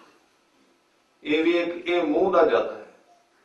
ਕੰਨਾਂ ਨਾਲ ਉਹ ਚੀਜ਼ ਸੁਣ ਕਿ ਤੇਰੇ ਅੰਦਰ ਨੂੰ ਸ਼ਾਂਤੀ ਆਵੇ, ਇਹ ਕੰਨਾਂ ਦਾ ਜਤ ਹੈ। ਇਥੋਂ ਤੱਕ ਜਤ ਦੇ ਬੜੇ ਲੰਬੇ ਚੌੜੇ ਅਰਥ ਹੋ ਜਾਂਦੇ ਨੇ। ਗੁਰੂ ਸਾਹਿਬ ਨੇ ਇਹ ਵੀ ਕਿਹਾ ਵੀ ਕਾਰੋਬਾਰ ਵੀ ਉਹਨਾਂ ਕੁ ਕਰ ਕਿ ਜਿਹਦੇ ਨਾਲ ਤੇਰਾ ਸਰੀਰ ਧਰਮ ਨੂੰ ਕਮਾਉਣ ਜੋਗੀ ਸ਼ਕਤੀ ਬਚ ਜਾਏ 24 ਘੰਟਿਆਂ ਵਿੱਚ। ਇਹ ਕੰਮ ਦਾ ਜਤ ਹੈ। ਇਹ ਨਹੀਂ ਵੀ ਇੱਕ ਬੰਦਾ ਵੈਸੇ ਜਤੀ ਹੈ ਤੇ ਕਾਰੋਬਾਰ ਵਿੱਚ ਇੰਨਾ ਸਮਾਂ ਲਾ ਦਿੰਦਾ ਵੀ ਪਰਤ ਕੇ ਜਦੋਂ ਰੱਬ ਦਾ ਨਾਮ ਲੈਣਾ ਹੁੰਦਾ ਸਰੀਰ ਕੀ ਕਰੇ ਵਿਚਾਰਾ, ਉਹਦੇ ਥੱਕ ਗਿਆ, ਜ਼ਿਆਦਾ ਲਾਤਾ ਸਮਾਂ। ਇਸ ਕਰਕੇ ਕਈ ਤਰ੍ਹਾਂ ਦਾ ਜਤ ਹੈ। ਜਤ ਦੀ ਦੁਕਾਨ ਬਣਾ। ਤੇ ਜਦੋਂ ਮਨੁੱਖ ਜਤ ਕਰੇਗਾ ਨਾ, ਯਾਨੀ ਕਿ ਸਰੀਰ ਦੀਆਂ ਸ਼ਕਤੀਆਂ ਦੀ ਘੱਟ ਵਰਤੋਂ ਕਰੇਗਾ, ਉਦੋਂ ਇੱਕ ਖਿਆਲ ਕਰਨਾ, ਜਦੋਂ ਸਰੀਰ ਦੀਆਂ ਸ਼ਕਤੀਆਂ ਦੀ ਲੋੜ ਅਨੁਸਾਰ ਵਰਤੋਂ ਕਰੇਗਾ, ਜਾਂ ਜਿਸ ਮਨੁੱਖ ਦੀ ਕੋਲ ਮਾਇਆ ਹੈ, ਜੇ ਉਹ ਲੋੜ ਵਾਸਤੇ ਘੱਟ ਤੋਂ ਘੱਟ ਵਰਤੇਗਾ ਤੇ ਮਾਇਆ ਉਹਦੇ ਕੋਲ ਵੱਧ ਜਾਏਗੀ, ਉਹਦੇ ਵਿੱਚ ਵਾਧਾ ਹੋ ਜਾਏਗਾ। ਇਸੇ ਤਰ੍ਹਾਂ ਸਰੀਰ ਦੀਆਂ ਸ਼ਕਤੀਆਂ ਦੀ ਵਰਤੋਂ ਜਦੋਂ ਲੋੜ ਅਨੁਸਾਰ ਕਰੇਗਾ ਤੇ ਉਹਦੇ ਅੰਦਰ ਸਰੀਰ ਦੇ ਵਿੱਚ ਇੱਕ એનર્ਜੀ ਵੱਧ ਜਾਏਗੀ, ਤਾਕਤ ਵੱਧ ਜਾਏਗੀ। ਉਹਦੇ ਨਾਮ ਜਪਣ ਦੇ ਤਰੀਕੇ ਹੋਰ ਹੋ ਜਾਣਗੇ, ਬੜੀ ਸ਼ਕਤੀ ਨਾਲ ਜਪੇਗਾ, ਤੀਬਰਤਾ ਦੇ ਨਾਲ। ਇਹ ਕੋਈ ਉਦਾਸੀ ਨਹੀਂ ਵੀ ਅੱਖਾਂ ਮਲਦਾ ਰਹੇਗਾ, ਨਾਮ ਜਪ ਰਿਹਾ, ਨੀਂਦ ਆਈ ਹੈ, ਢੋਲ ਆਈ ਹੋਈ ਹੈ, ਇਸ ਤਰ੍ਹਾਂ ਨਹੀਂ ਕਰੇਗਾ, ਕਿਉਂਕਿ ਸ਼ਕਤੀ ਬਚਾ ਲਈ ਉਸਨੇ ਨਾਮ ਜਪਣ ਵਾਸਤੇ। ਉਹਦੇ ਨਾਲ ਬੜੀ ਤੀਬਰਤਾ ਦੇ ਨਾਲ। ਤੇ ਕਬੀਰ ਜੀ ਨੇ ਤੇ ਕਿਹਾ ਜੇ ਤੂੰ ਨਾਮ ਜਪਣਾ ਤੇ ਉਸ ਹਾਕੀ ਦੇ ਖਿਡਾਰੀ ਤੋਂ ਸਿੱਖ ਜਿਹੜਾ ਸਿਰ ਤੋਂ ਪੈਰਾਂ ਤੱਕ ਪਸੀਨੇ ਨਾਲ ਭਰਿਆ ਪਿਆ, ਇੰਨਾ ਜ਼ੋਰ ਲਾ ਦਿੰਦਾ। ਕਬੀਰ ਜੋ ਤੋਂ ਸਾਧ ਪਿਰਮ ਕੀ ਸੀਸ ਕਾਟ ਕਰ ਗੋਏ, ਸਿਰ ਦੀ ਗੇਂਦ ਬਣਾ ਲੈ, ਖੇਲਤ ਖੇਲਤ ਹਾਲ ਕਰ, ਜੋ ਕੁਛ ਹੋਏ ਸੋ ਹੋਏ। ਉਹ ਇੰਨਾ ਜ਼ੋਰ ਲਾ ਕੇ ਖੇਡਦਾ ਹੈ ਉਹ ਜਿਹੜਾ ਖਿਡਾਰੀ ਹੈ ਵੀ ਉਹਦੇ ਸਰੀਰ ਦੀ ਇੱਕ ਇੱਕ ਨਾੜ ਹਿੱਲ ਜਾਂਦੀ ਹੈ, ਇੰਨੇ ਜ਼ੋਰ ਨਾਲ ਖੇਡਦਾ। ਜੇ ਤੂੰ ਧਰਮ ਕਮਾਉਣਾ ਤੇ ਇੰਨੀ ਸ਼ਕਤੀ ਲਾ। ਇਹ ਕੋਈ ਇਹਨੇ ਵੀ ਕੜਾਹ ਪ੍ਰਸ਼ਾਦ ਦਾ ਗੱਫਾ ਲੈ ਕੇ ਤੇ ਢੋਲ ਲਾ ਕੇ ਬੰਦਾ ਸੌਂ ਕੇ ਚਲਾ ਜਾਏ, ਇਸ ਤਰ੍ਹਾਂ ਦਾ ਕੋਈ ਰਸਤਾ ਨਹੀਂ ਸੀ। ਇਹਦੇ ਵਿੱਚ ਵੀ ਕੋਈ ਕੰਮ ਕਰਨ ਦੀ ਲੋੜ ਸੀ, ਸਾਵਧਾਨਤਾ ਦੀ ਲੋੜ ਸੀ। ਪ੍ਰਭ ਕੀ ਉਸਤਤ ਕਰੋ ਸੰਤ ਮੀਤ, ਸਾਵਧਾਨ ਇਕਾਗਰ ਚੇਤ।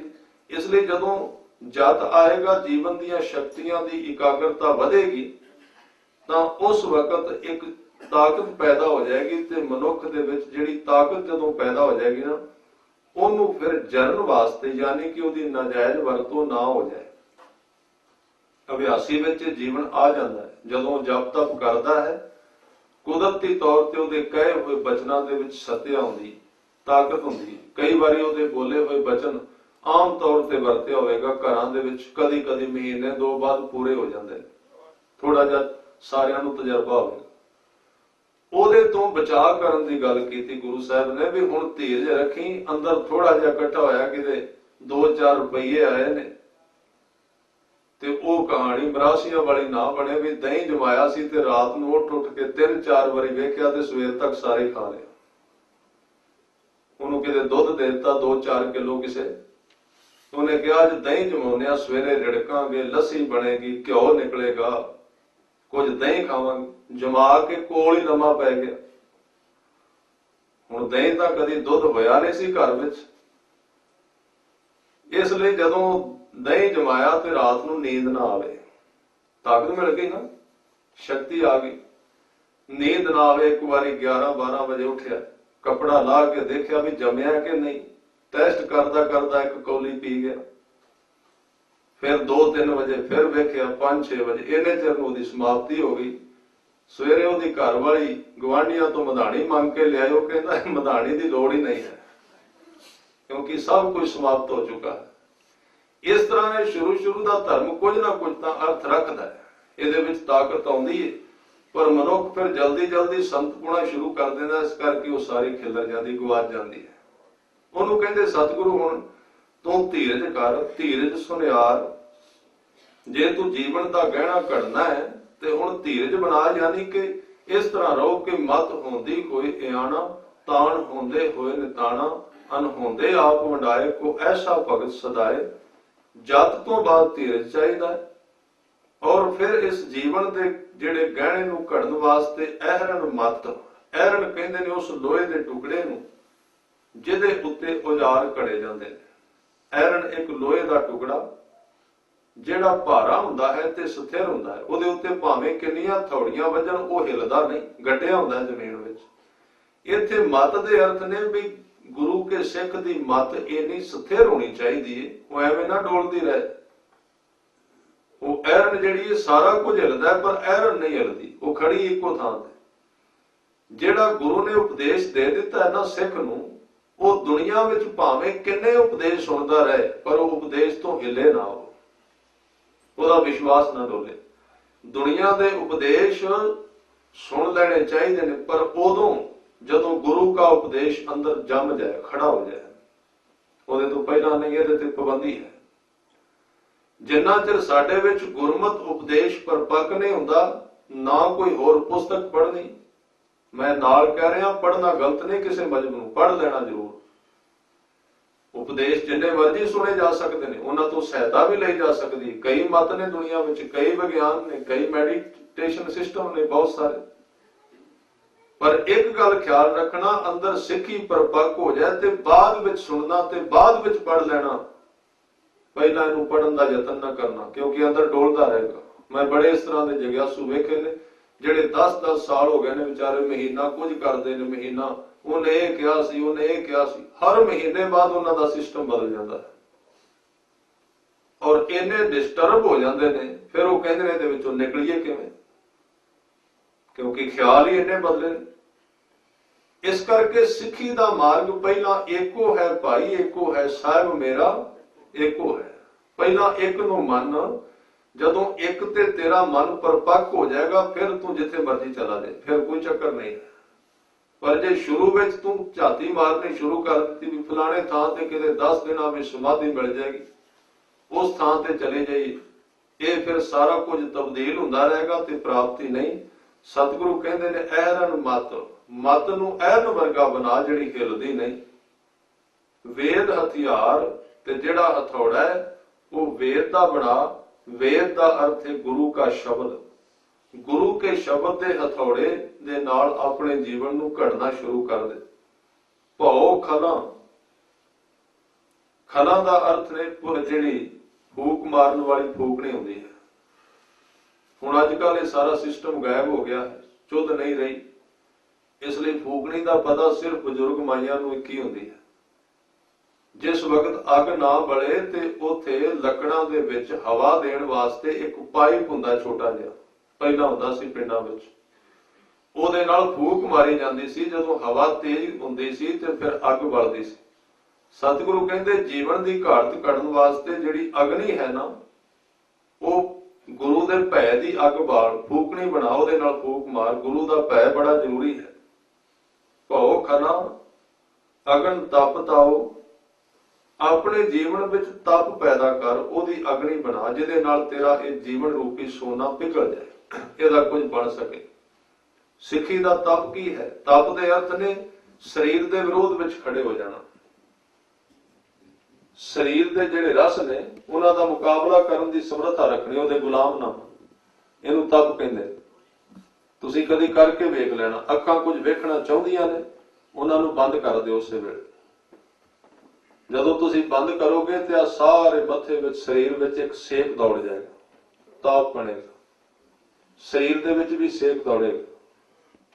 ਉਹ ਜਿਹੜਾ ਤਾਪ ਹੈ, ਜੇ ਉਹਨੂੰ ਸਹਿਣ ਕਰ ਗਿਆ ਮਨੁੱਖ ਤੇ ਸ਼ਕਤੀ ਬਣੇਗੀ, ਅੰਦਰ ਨੂੰ ਘੜੇਗਾ। ਇਸੇ ਤਰ੍ਹਾਂ ਮਨੁੱਖ ਕੋਈ ਚੀਜ਼ ਖਾਣੀ ਚਾਹੁੰਦਾ, ਉਹਦੇ ਮੂੰਹ ਵਿੱਚ ਪਾਣੀ ਆਇਆ ਹੋਇਆ ਪਰ ਗੁਰਮਤ ਅਨੁਸਾਰ ਠੀਕ ਨਹੀਂ, ਉਹਨੂੰ ਰੋਕ ਦੇਣਾ ਧੱਕੇ ਨਾਲ, ਸਰੀਰ ਵਿੱਚ ਤਾਪ ਪੈਦਾ ਹੋਏਗਾ, ਸ਼ਕਤੀ ਪੈਦਾ ਹੋਏਗੀ। ਹੋਰ ਵੀ ਸਰੀਰ ਦੀਆਂ ਕਈ ਪ੍ਰਕਿਰਿਆਵਾਂ ਨੇ ਜਿਨ੍ਹਾਂ ਨੂੰ ਰੋਕਣ ਦੇ ਨਾਲ ਸਰੀਰ ਦੇ ਵਿੱਚ ਤਪਸ਼ ਪੈਦਾ ਹੁੰਦੀ ਹੈ। ਉਹ ਤਪਸ਼ ਗਲਤ ਨਹੀਂ ਹੈ, ਉਹ ਅੰਦਰ ਪਏ ਹੋਏ ਵਿਕਾਰਾਂ ਨੂੰ ਸਾੜਦੀ ਹੈ।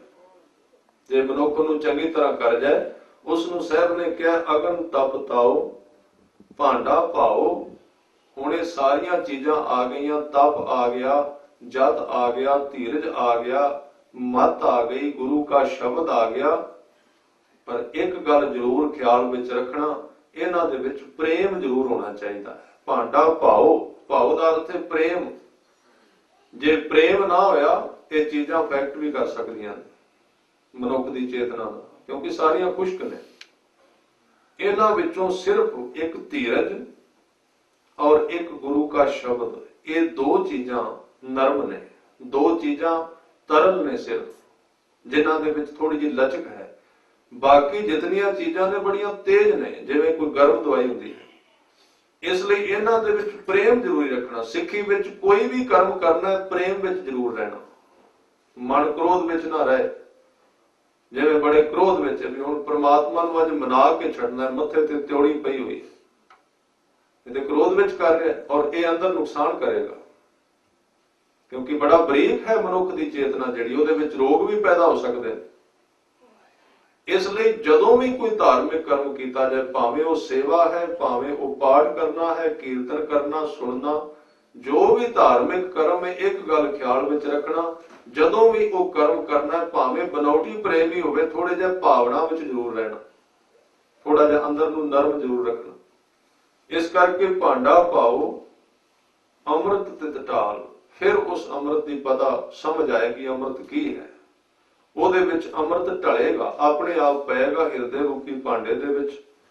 ਇਹ ਸਾਰਾ ਕੁਝ ਕਾਹਦੇ ਨਾਲ ਘੜਿਆ ਜਾਏਗਾ? ਹਜ਼ੂਰ ਨੇ ਕਿਹਾ ਘੜੀਐ ਸ਼ਬਦ ਸੱਚੀ ਟਕਸਾਲ। ਟਕਸਾਲ ਦੇ ਅਰਥ ਨੇ ਫੈਕਟਰੀ, ਕਾਰਖਾਨਾ, ਜਿਹਦੇ ਵਿੱਚ ਕੁਝ ਬਣਾਇਆ ਜਾਂਦਾ ਹੈ, ਔਜ਼ਾਰ ਬਣਦੇ। ਕਹਿਣ ਲੱਗੇ ਸ਼ਬਦ ਰੂਪੀ ਟਕਸਾਲ ਦੇ ਨਾਲ ਇਹ ਸਭ ਕੁਝ ਘੜਿਆ ਜਾਂਦਾ ਹੈ। ਤੇ ਅਖੀਰ ਤੇ ਹਜ਼ੂਰ ਨੇ ਕਿਹਾ ਜਿਨ ਕੋ ਨਦਰ ਕਰਮ ਤਿਨ ਕਾਰ। ਇਹ ਸਾਰਾ ਕੰਮ ਉਹਨਾਂ ਦਾ ਹੀ ਰਾਸ ਆਉਂਦਾ ਜਿਨ੍ਹਾਂ ਤੇ ਵਾਹਿਗੁਰੂ ਦੀ ਨਜ਼ਰ ਹੋਵੇ। ਕਾਰ ਦਾ ਅਰਥ ਹੈ ਕਾਰ ਆ ਜਾਣਾ। ਝੜ ਝੜ ਪਾਉਂਦੇ ਕੱਚੇ ਬਿਰਹੀ ਜਿਨ੍ਹਾਂ ਕਾਰ ਨਾ ਆਈ। ਕਾਰ ਦਾ ਅਰਥ ਹੈ ਰਾਸ ਆ ਜਾਣਾ, ਠੀਕ ਹੋ ਜਾਣਾ। ਇਹਦੇ ਵਿੱਚ ਕਿਉਂਕਿ ਆ ਜਿਹੜੀਆਂ ਚੀਜ਼ਾਂ ਤੁਸੀਂ ਉੱਤੇ ਸੁਣੀਆਂ ਨੇ ਨਾ, ਇਹ ਬੜੀਆਂ ਹੀ ਸਾਵਧਾਨੀ ਵਾਲੀਆਂ ਚੀਜ਼ਾਂ ਨੇ, ਔਰ ਇਹਨਾਂ ਦੇ ਵਿੱਚ ਸਾਵਧਾਨੀ ਵੀ ਕੰਮ ਨਹੀਂ ਕਰਦੀ। ਇਹਨਾਂ ਤੇ ਇੱਕ ਇੱਕ ਪਲ ਤੇ ਨਾਲ ਗੁਰ ਪ੍ਰਸਾਦ ਚਾਹੀਦਾ। ਜਿਵੇਂ ਮਨੁੱਖ ਨੂੰ ਵਿਦੇਸ਼ ਵਿੱਚ ਯਾਤਰਾ ਕਰਨ ਵਾਸਤੇ, ਕਿਸੇ ਏਅਰਪੋਰਟ ਤੇ ਚੜ੍ਹਨ ਵਾਸਤੇ, ਉਤਰਨ ਵਾਸਤੇ ਆਪਣਾ ਪਾਸਪੋਰਟ ਹੱਥ ਵਿੱਚ ਰੱਖਣਾ ਪੈਂਦਾ ਹੈ, ਆਪਣੇ ਹੱਥਾਂ ਵਿੱਚ। ਇਹ ਉੱਪਰ ਵਾਲਾ ਜੋ ਕੁਝ ਕਿਹਾ ਗਿਆ, ਇਹ ਸਾਰਾ ਕੰਮ ਕਰਨ ਲੱਗਿਆ ਗੁਰ ਪ੍ਰਸਾਦ ਬਿਲਕੁਲ ਨਾਲ ਨਾਲ ਚਾਹੀਦਾ, ਨਹੀਂ ਤੇ ਰੁਕ ਜਾਏਗਾ ਮਨੁੱਖ ਉਸੇ ਥਾਂ ਤੇ। ਇਸ ਲਈ ਇਹ ਜਿਨ੍ਹਾਂ ਕਾਰ ਨਾ ਆਈ। ਇਹ ਕਾਰ ਹੈ ਗੁਰੂ ਦੀ ਕਿਰਪਾ ਦੇ ਨਾਲ, ਤੇ ਜੇ ਇਹ ਸਾਰਾ ਕੁਝ ਮਨੁੱਖ ਗੁਰੂ ਦੀ ਰਹਿਮਤ ਨਾਲ ਕਰ ਗਿਆ, ਫਿਰ ਸਾਹਿਬ ਅਖੀਰ ਤੇ ਕਹਿੰਦੇ ਨਾਨਕ ਨਦਰੀ ਨਦਰ ਨਿਹਾਲ। ਫਿਰ ਉਹ ਮਨੁੱਖ ਨਦਰੀ ਨਦਰ ਨਿਹਾਲ ਹੋ ਜਾਏਗਾ। ਸਮਾਂ ਕੁਝ ਮਿੰਟ ਉੱਤੇ ਹੋ ਗਿਆ ਹੈ, ਇਸ ਕਰਕੇ ਸਿਰਫ ਸ਼ਲੋਕ ਬਚਿਆ ਹੈ। ਕੱਲ ਗੁਰੂ ਕਿਰਪਾ ਦੁਆਰਾ ਇਸ ਸ਼ਲੋਕ ਦੀ ਵਿਆਖਿਆ ਕੀਤੀ ਜਾਏਗੀ। ਅੱਜ ਇਨੀਆਂ ਬੇਨਤੀਆਂ ਆਪ ਜੀ ਨੂੰ ਪ੍ਰਵਾਨ ਕਰ ਲੈਣੀਆਂ। ਹੋਈਆਂ ਭੁੱਲਾਂ ਦੀ ਖਿਮਾ। ਵਾਹਿਗੁਰੂ ਜੀ ਕਾ ਖਾਲਸਾ, ਵਾਹਿਗੁਰੂ ਜੀ ਕੀ ਫਤਿਹ।